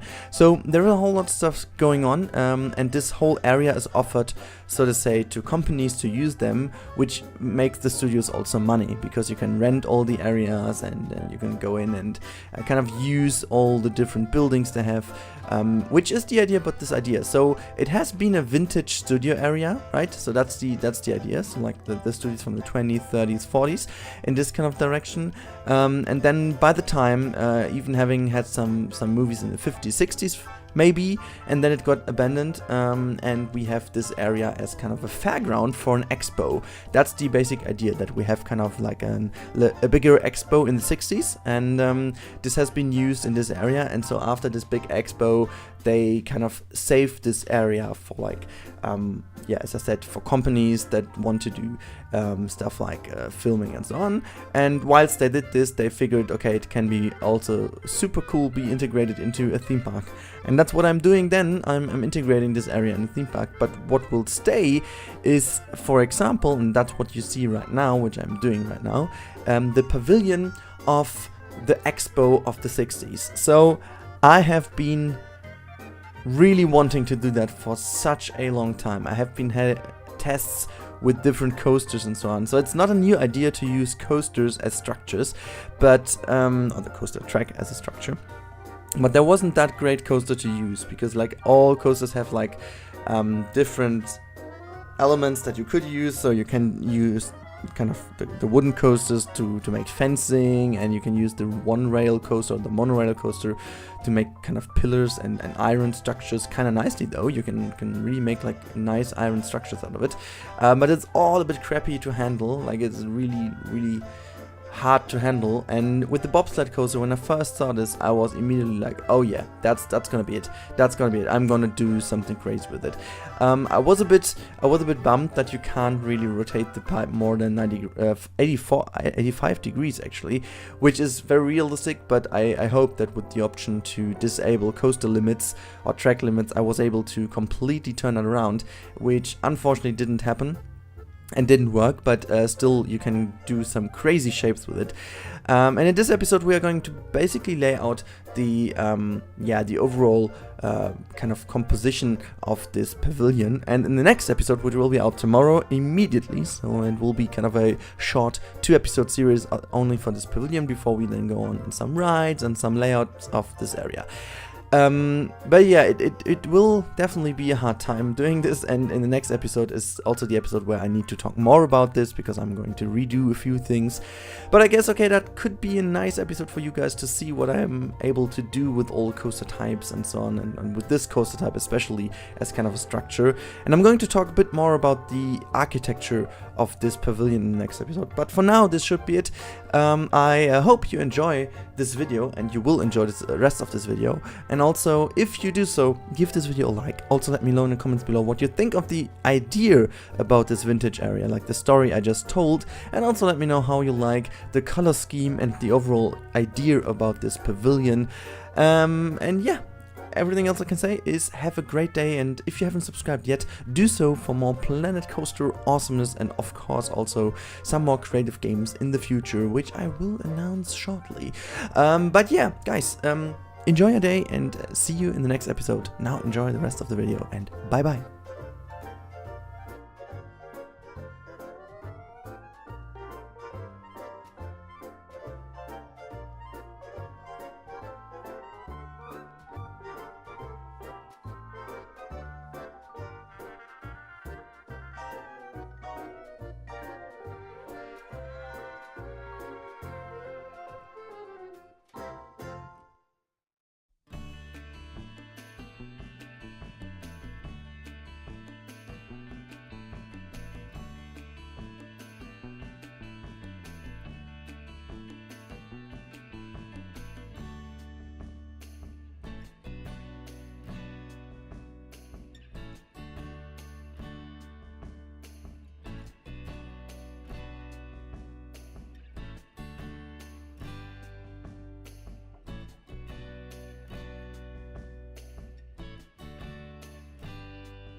Now give me the beat.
Hello, ladies and gentlemen. Welcome back to Planet Coaster.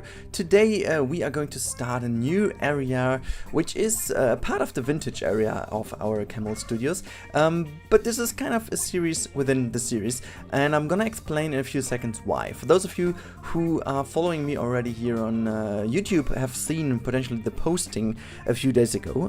For those of you, this might not be a big of surprise. But for everybody else who is new here, consider hitting that subscribe button if you are here to see some creative awesomeness in Planet Coaster, also in the future some other creative games in general, and make sure to leave a like at that video if you liked it, but to know if you do like the video you certainly have to watch the video first, and let me explain what this video will be about, sorry for my German pronunciation over here. Anyhow, this video will be mainly about the new style we are going to dig for the next couple of episodes. I'm going to call this like a new series, just to give it a little bit of a own look and style and feel and whatsoever, because it's something I've been waiting to do for quite a long time. I know I say this quite often, but it's also because I'm always honest and true. It's always true because I have so many things in my mind that I wanted to do for such a long time, but there was just too much missing for it. And with this new vintage style, I came across the idea to make, as I said, this kind of 60s fairground kind of style, which is also the Expo Pavilion from which I've built in the last episodes. But I think, you know, with an expo, there's always something coming with it, which is kind of the future. And an expo always shows pieces of the future. So now to explain a bit more what this all is about is, like, imagine we have the 60s expo, and this was part of a movie set from, let's say, the 20s, 30s. They can also be, like, you know, they can also be enhancing this, or like, let's say they even add something to this movie studios, which is then for the 60s, 70s. Now imagine in this studio area, they have been using this broad and this great piece of land to create a set for a futuristic movie. And this is what I'm going to build right now. So this will be a very 60s retro futurism inspired build, which is called Atom Punk or Atom Punk. I don't even know how that is being pronounced in English correctly. But I found this really interesting. So some of you guys mentioned that in the comments, so I was looking up. It's basically Atom Punk or Atom Punk, and I think it's fairly cool to dig a style like that. It's something I haven't seen so much in Planet Coaster. Actually, I haven't seen that in general. It's not really Googies. It's something completely different, right? It's a retro futurism style, which is really, I think we can call this vintage, because it's simply very retro. And I feel like this is a very cool theme to go for. And I have to say, I'm quite far already. I had a good rush of 2 days before I will now, for the whole weekend, sit down closed in my room to finish off my master's thesis. So don't worry, these 2 videos, or 3 actually, for the next couple of days, are pre-produced. I have done them a few days before the weekend, so I can completely concentrate on finishing my master's thesis first. So for those of you who are worrying and also left some comments recently about that I have to focus on this first, don't worry, I do. I'm so well in my time frame. I will explain a bit more about that later in this video, when I've finished talking about what we do.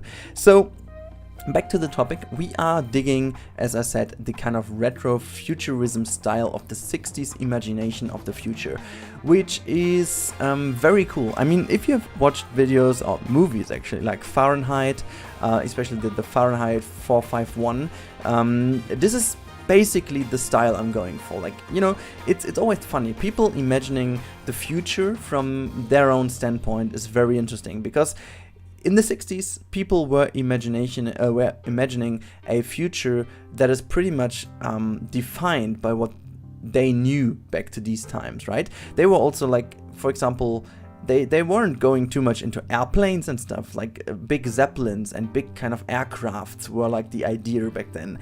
They weren't even thinking too much in electro kind of thing. A jet power and steam power was still a big thing. Actually, not steam power, but jet power, which was a big and huge development of the Cold War.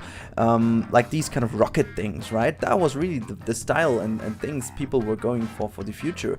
There was not that much going going on with, as I said, electricity and all this kind of green energy, if you will, what we do know right now. And maybe this is even not the end, you know, maybe we are looking back at kind of this time right now in 40-50 years, and we will be smiling of how we imagined the future, right? So there are so many things, even for example things like the internet weren't even a thing, so kind of communication was still down to telephone and weird communication devices and all these kind of things. I really found this totally interesting to go for a style like that. So imagining this would be the World Fair of 1960 or somewhat, you know, I'm not too much exactly for years. Let's imagine this whole thing to be somewhere between 1960 and 1975, somewhere in these kind of 15 years. I know it's a broad time frame, I know there's been a lot of things changed, but you know, this is kind of a time where really a lot of things change in terms of the futurism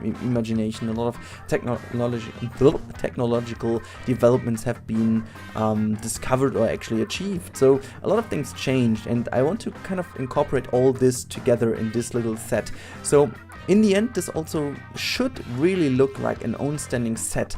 Don't expect this to be a perfect kind of themed set which you can, you know, take and build kind of a retro futurism city.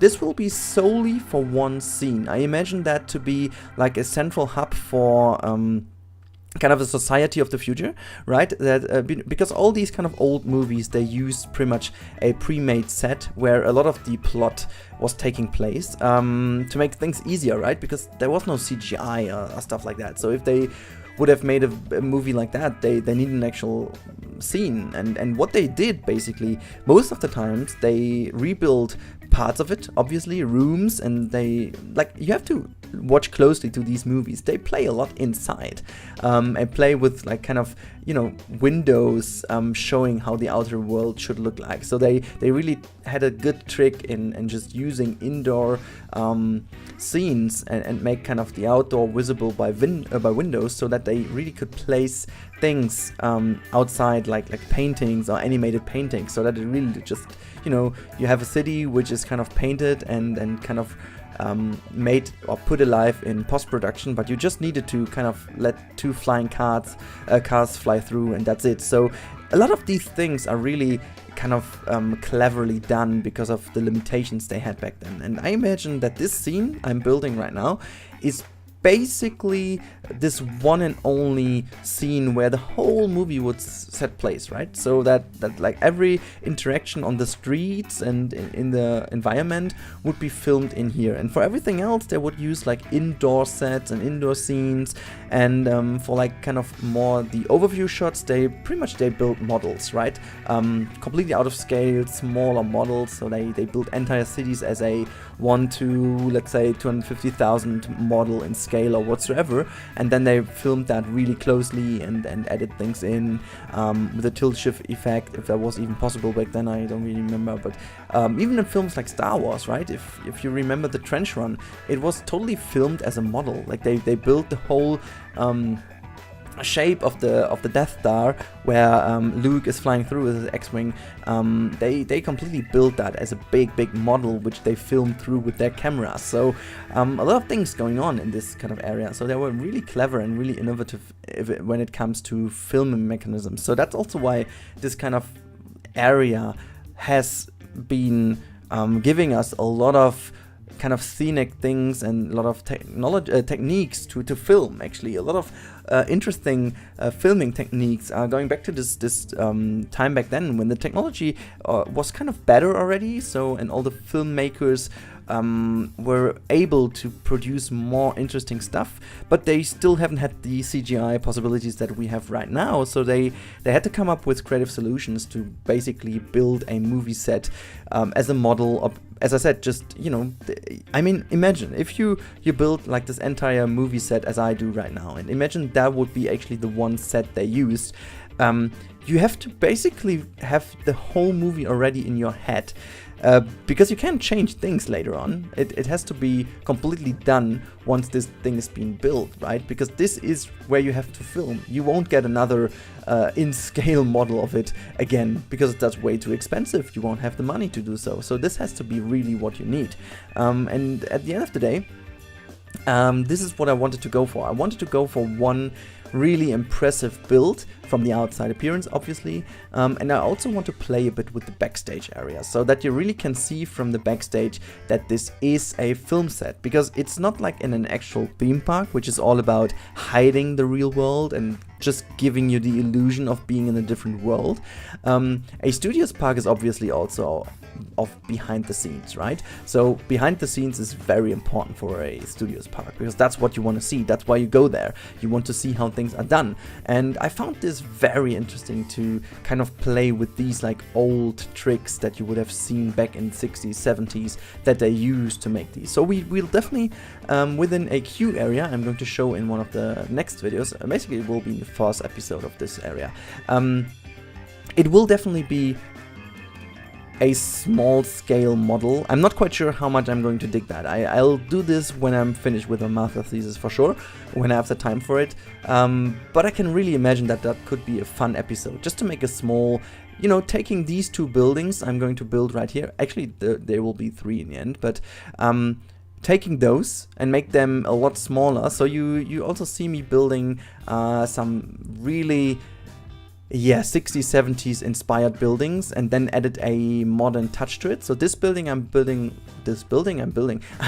making right now, you can pretty much find on Google Images, nearly one by one, because normally I don't like to copy that much, but I found this very useful for a number of reasons. So the first reason being is that it's quite tall, so it can actually act like weenie, and also because it does fulfill the job to hide the little Tower of Terror ride. I don't even know how this is called, but I really wanted to bring that in, because this ride will actually go into the offices, and this is also, I wanted to go into some interior design. That will be fun in the end. So as you can see, I'm placing this right now on top of this one. Later on we were also gonna do a little bit of indoor theming, but that will be in the 4th episode as well, or maybe in the 5th episode, just to make sure that this is like, you know, something really interesting we haven't seen so far. I've gone a lot for outdoor theming in here, just some small things, but in studios is especially about the interior. So I imagine having on each level this ride is going to stop in,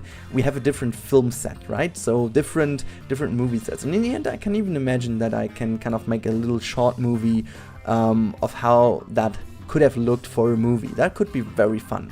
Though this is the point where we come to the question of this video. So I learned from last video, guys, that you seem to comment a lot, which I love, once there is a good question where a good answer is has to be given.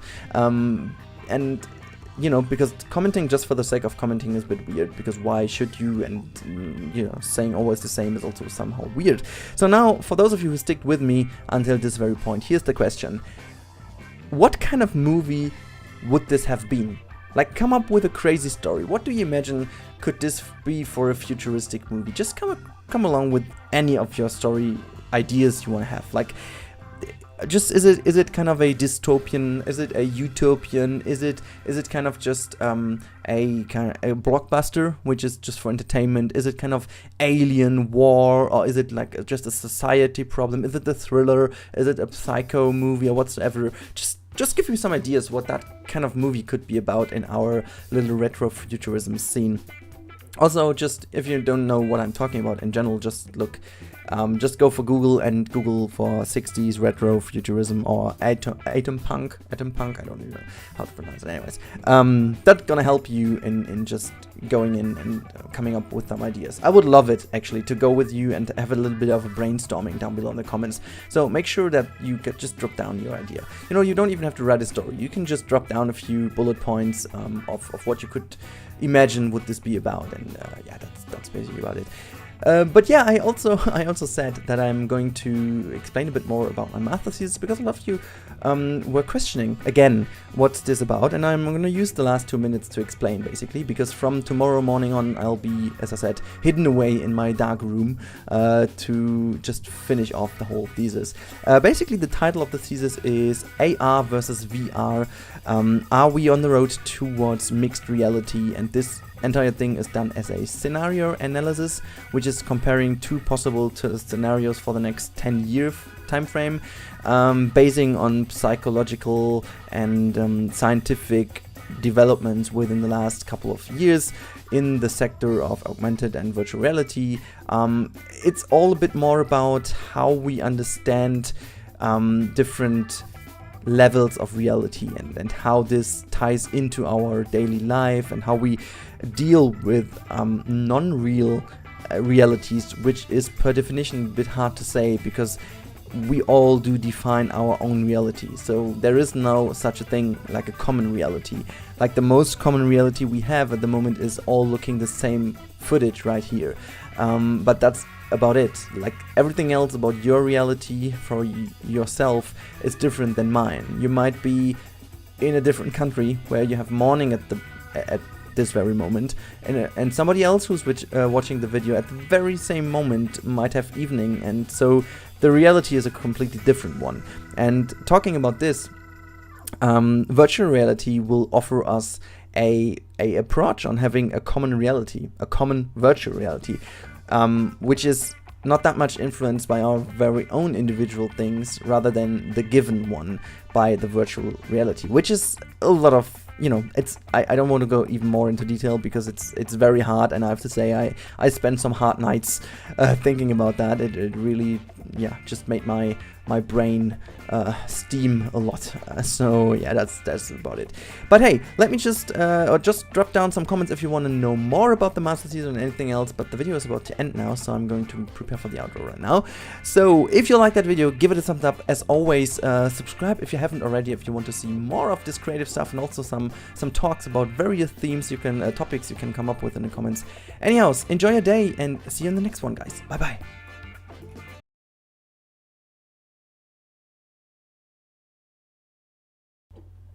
Hello everybody and welcome back, ladies and gentlemen. We are in the second episode of the new retro futurism 60s inspired atom punk area, which is a weird name because I have no idea how I'm gonna call this, but anyways, you will see from the title. As always, a little reminder: if you're new here, guys, and you like this kind of game and creative stuff and talking about creative topics and whatsoever, make sure to hit that subscribe button to be a part of the Camel family here. And as always, if you like the video, give it a like, as you can see now from this little Camel teaser showing you to like the video, because it helps me out. And if you like things, just show it, whatever. Anyhow, let's continue talking about what I'm doing. So last episode was really about getting the basic scene done for this whole area. For those of you who haven't seen the last episode and wondering what am I doing here, or what I am doing here, I don't know what you are doing here, but if you wonder what I am doing here, you can really go back to the last episode, which you will see on the top right hand now. There will be a little thing popping up showing you the way to the first episode, because it's quite interesting, I think, and also important to know what this is all about, because I'm not going to explain that again, since that was a long explanation actually, and also because I don't think I can explain that even better than last episode, because I've said basically everything about this. So now in today's episode we are going to build basically the second part of this big building over here, which will cover up the Tower of Terror ride. I don't know, how is this called in-game? I totally forgot how this one is called in-game. Anyhow, that's kind of this elevator ride where you have like multiple drops, and it's very interesting because you can create different themes, what we will do obviously inside the building, and yeah, it just looks nice and interesting. And the building here is now again very much inspired by the idea of future organic buildings from the 60s, 70s. So what I also found very interesting about this is, like, if when we have some kind of visions of the future right now, so from kind of 2018 standpoint, they most likely are very clean, very white, very kind of shiny, a lot of technology going on, a lot of screens, a lot of, I don't know, holograms and stuff. What comes a bit short, or felt a bit short, is like nature. How do we, approach nature, and what about nature in general? So like, if you look at futuristic visions from 2018, like there's barely even any nature to be seen, rather than some greenery which is in the cities for like kind of airflow management, I don't know, but there's just like nothing else. And if you go back to the 60s, how their imagination of future was, it's a lot greener. It's a lot about foliage, right? These cities had like actual parks on top of the buildings. They had like big forest, even forest going on big skyscrapers, and all the skyscrapers even incorporated some crazy amounts of different plants and greenery stuff, even glass houses on top of buildings. So like the role of foliage was a completely different one, like of plants and trees, than it would be in current visions. So this is something I really found very interesting, and I'm trying to bring that in as much as possible. I'm trying not to go too much all over the place, but I think it is important to bring a lot of scenery in. Like I shared a first screenshot with the lady and Sylph. We still have our little Koala Beach group, which we are a little bit still talking in. We kept that alive, so just to talk a few times every once in a while, and I just dropped them a screenshot very early on of this project and was like, I'm not too sure what you think. And Sylph was like, he was like, oh, that's really cool, but man, you have to put in a lot of greenery again. And he's totally right. So it's this is all about greenery and nature, as well as these kind of modern buildings, which work a lot. Like, this is also, again, very interesting. They obviously, as I said last episode already, you always use the stuff you are used to know, basically, because that's what you live in, right? You're always thinking about the world you're living in right now. You can't really imagine what's in the future. And the world in the 60s was dominated by concrete. Like, concrete buildings were the new shit. Like, there were like just like the kind of the evolution of a Bauhaus style really was defining the 60s, 70s kind of modern buildings. Totally tied in with a lot of color, right? Like you all know, if I say 60s, 70s style, you all have these kind of very ugly interior designs with like a lot of orange and brownish and yellowish tones, with some all weird green color schemes and whatsoever. And obviously they took this kind of style and used this for their projections for the future, which is so interesting, because it defines a future which will never be likely to happen, because it is a projection of the current time and not a development how it would look like in the future. But it's so cool to see that, because like it's funny how the current time obviously changes, and nowadays buildings look a lot different from what they looked a few years ago, but also like the visions of the future of today are looking a lot different from what they've looked like a few years ago. So that is something really interesting, and it's also fun to see which things actually happened from the visions of back in the 60s, what really is happening today. I mean, a lot of things happen in a different way, but the basic idea about those are still the same. So if you take, for example, mobile phones, obviously mobile phones haven't been imagined exactly the way they are right now, but people have imagined kind of pieces of technology you kind of speak to, and they deliver the speak to somebody else. This is the basic idea about the mobile phone, from no matter where you are. I mean, obviously people had telephones, but they imagined already having this kind of stuff on the go. But what they did is, obviously, they made them look like actual telephones, because they thought, okay, we'll put just a mobile telephone, literally. Which is funny, though, because it does really give you... it's just the very basic model of thinking, right? That's how we as human works, which is, I think, very interesting to just talk about and think about, because it's always about what we can imagine right now. So there's not a single situation where we are able to think of how the world looks like in 2050. We just can't, because no matter what we do and no matter what we put or what we just try to think about, it will always be defined by what we currently know. So there is a lack of pretty much 30 years of knowledge what we can't tie into it. And this is so funny, and I found this really interesting to think about all these things. It's I'm just doubling all the words like last episode as well. But anyways, I'm just trying to dig into this topic as much as possible, also doing some research, and obviously I didn't have to do so much because I'm really a big fan of this retrofuturism either way, and I've also played a lot of games that kind of have this style, and I watched a lot of movies from back then, and you know, that's I had a general idea in mind, and in this certain area I really wanted to go a bit more freely, so it's maybe not that exact in the end, it's maybe not that perfect, but that's not what I'm going for. I really wanted to create that scene. As you can see, I'm preparing right now already the looks of a scene. So I'm really trying to make this a movie set. So you can see this is basically a facade, nothing else than a facade. Also trying to kind of hold this a bit more by having these structures over here. I may go and change the kind of images later on, but I didn't found really better ones online yet, because I haven't researched so much. So yeah, anyways, it's never mind. It's just what it is. Nothing special here. But I just wanted to have kind of images on it. I really do need another one. So if you guys have some time and you want to drop me some links down below to very cool textures of buildings, like I need a texture.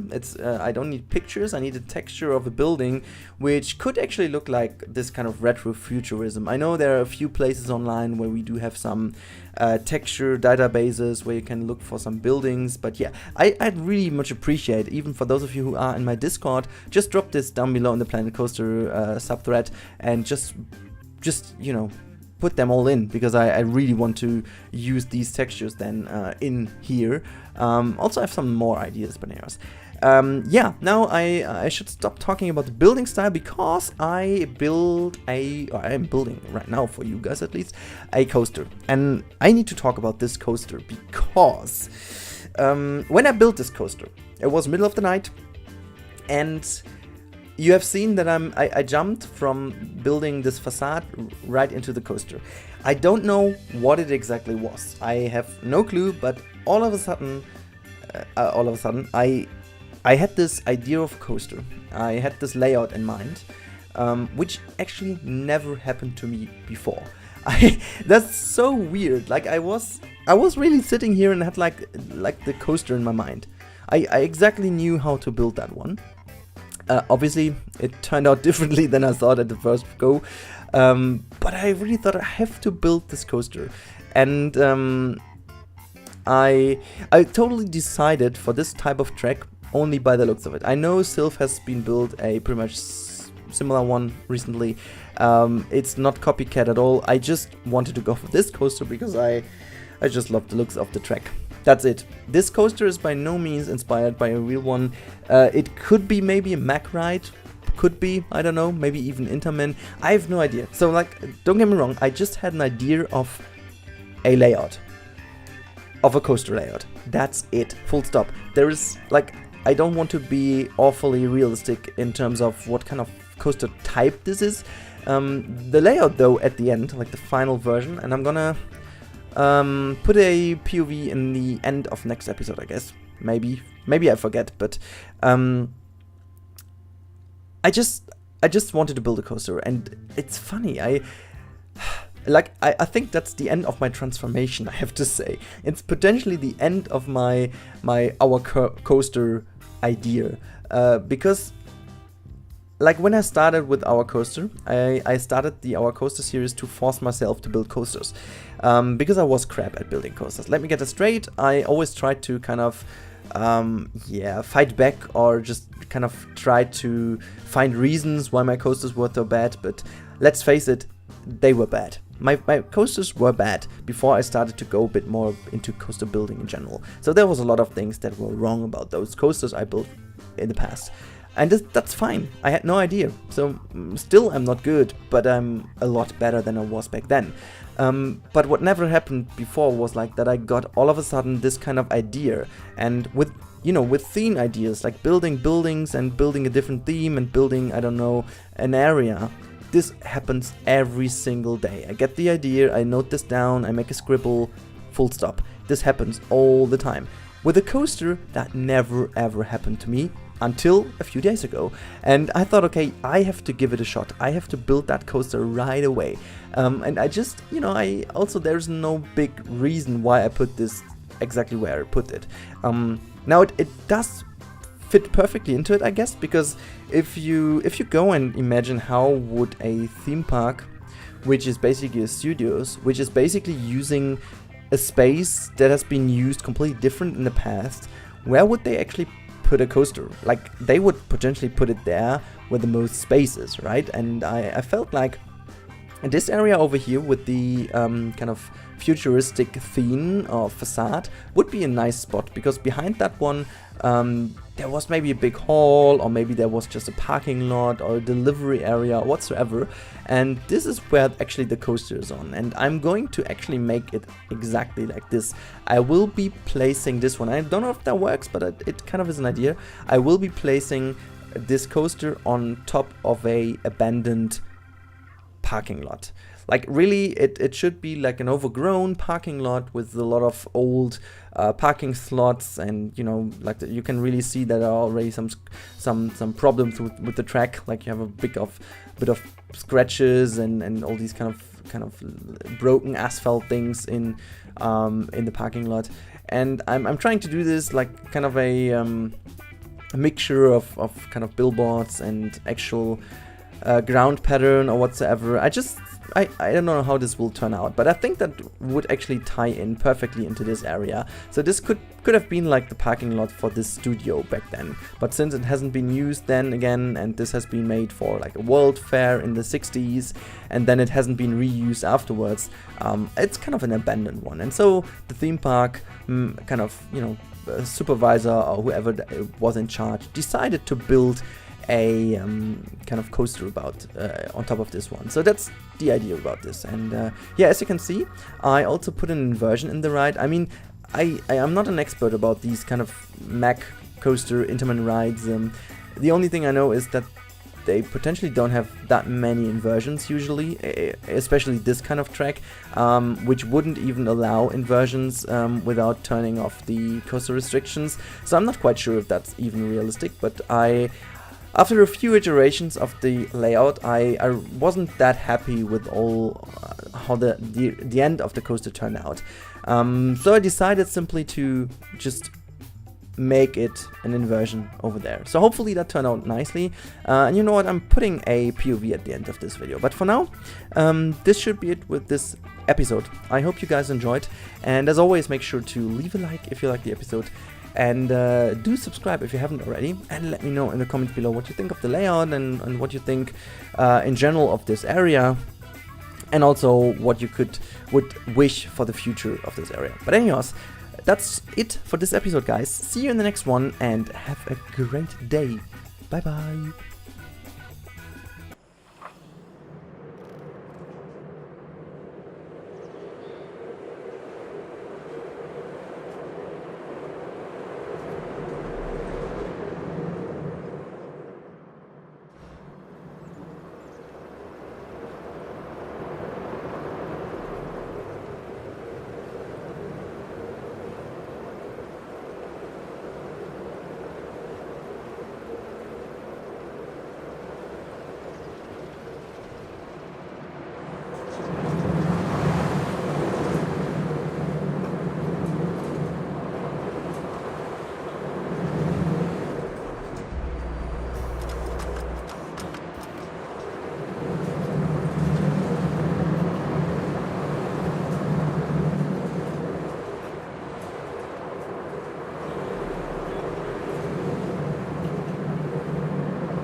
as promised, here is me, the 2026 version of Rudi.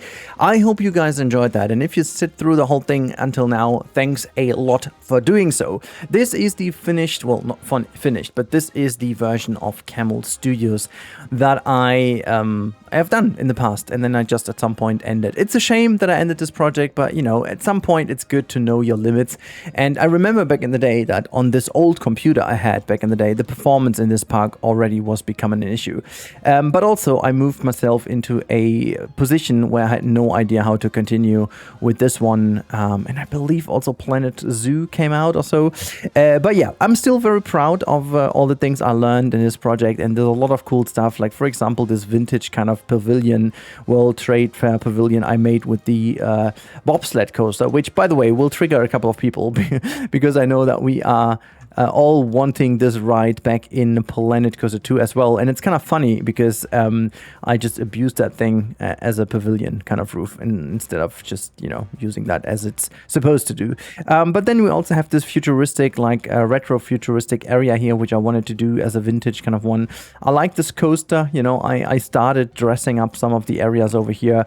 Man, the foliage looks garbage in this game. Yeah, but it's, yeah, I never really got to the point where it's been in a state to be released or whatnot. So the whole building over here, this is kind of trying to dress in Horror Heights. I remember that I started already trying to figure out where all these kind of things go with the station and with the queue and so on, but I never really managed to do this. I never really finished that. So at some point I was just like, you know, deciding to end this. But some of the stuff over here, especially this coaster, you've seen the POVs within the supercut. They're really cool. There's one more thing though I want to show you, and this is why I do this real-time overview. There is a secret studio I never finished, and that is in here. There is a little theme in here, which is absolutely pointless if you look at it from now, but you do see there is a lot of screens involved over here. Even the floor is screens and so on. There are some screens below here. There are a lot of these positioned. And some of those are actually screens that can be moved, and some of these move up and down. No, we didn't have any platforms in this game, but as the TMTK was released in that time, I had some stuff that could be moved up and down. And the idea is that if you click a button, it started to rain. We had a lot of VFX effects on the ceiling, which created kind of fake clouds, and then it just, you know, it doesn't get dark in here, as you can tell, so you always needed to game the game put to nighttime. And then there was somehow over here, somewhere in here, there is a sequencer hidden. I have no idea where that thing is. I didn't find it when I was just looking for it. Somewhere over here it's hidden. Maybe it's in the ground. I don't even know where it was. But yeah, it all looked very, very cool. And these cars also can change color on trigger, which is exactly why I use those. They just become a little darker, you know. And it's looking, or it was looking quite okay back in the day. I had some video sequences, but again, I never finished that. But this is stuff I have done, you know. This is all the ingenuity it went into it. And again, I'm very kind of sad that these things can't be done this way. Especially also Pimp My Ride was such a cool thing back in the day. I really love that. I would love to do more of that stuff again. It's been these kind of explorative times where just the idea counted, and I wish to have more time. But I mean, you know, I do have 2 kids now, different position in the job, obviously, and YouTube just wanting other things from us right now. It's a bit of a shame because, yeah, YouTube doesn't really... Yeah, as you can imagine, it's not like that you do quality content and you will be successful either way. That's unfortunately not the case anymore, which is very sad indeed. I wish that was the case as it was in the past. And so, yeah, it's been fun and I loved it. Oh yeah, by the way, also the fact that we had a terrain paint that was mimicking asphalt. I really would love to get that back because it's really cool to have a asphalt kind of terrain paint to not make all these parking lots out of street. I mean, we could do this now, but still. Anyhow, that's it, guys. I really hope you enjoyed this supercut. I really hope you guys are interested for what's coming in the upcoming days, because it's gonna be very good. It's gonna be very, very good. I'm really looking forward to it. There's a lot of cool stuff coming, and I may even stream tonight, even though I'm not entirely sure. So keep your eyes peeled on the channel. And I don't know, when you finished that video, the stream would have finished anyway. So whatever. Until then, have a good time and bye.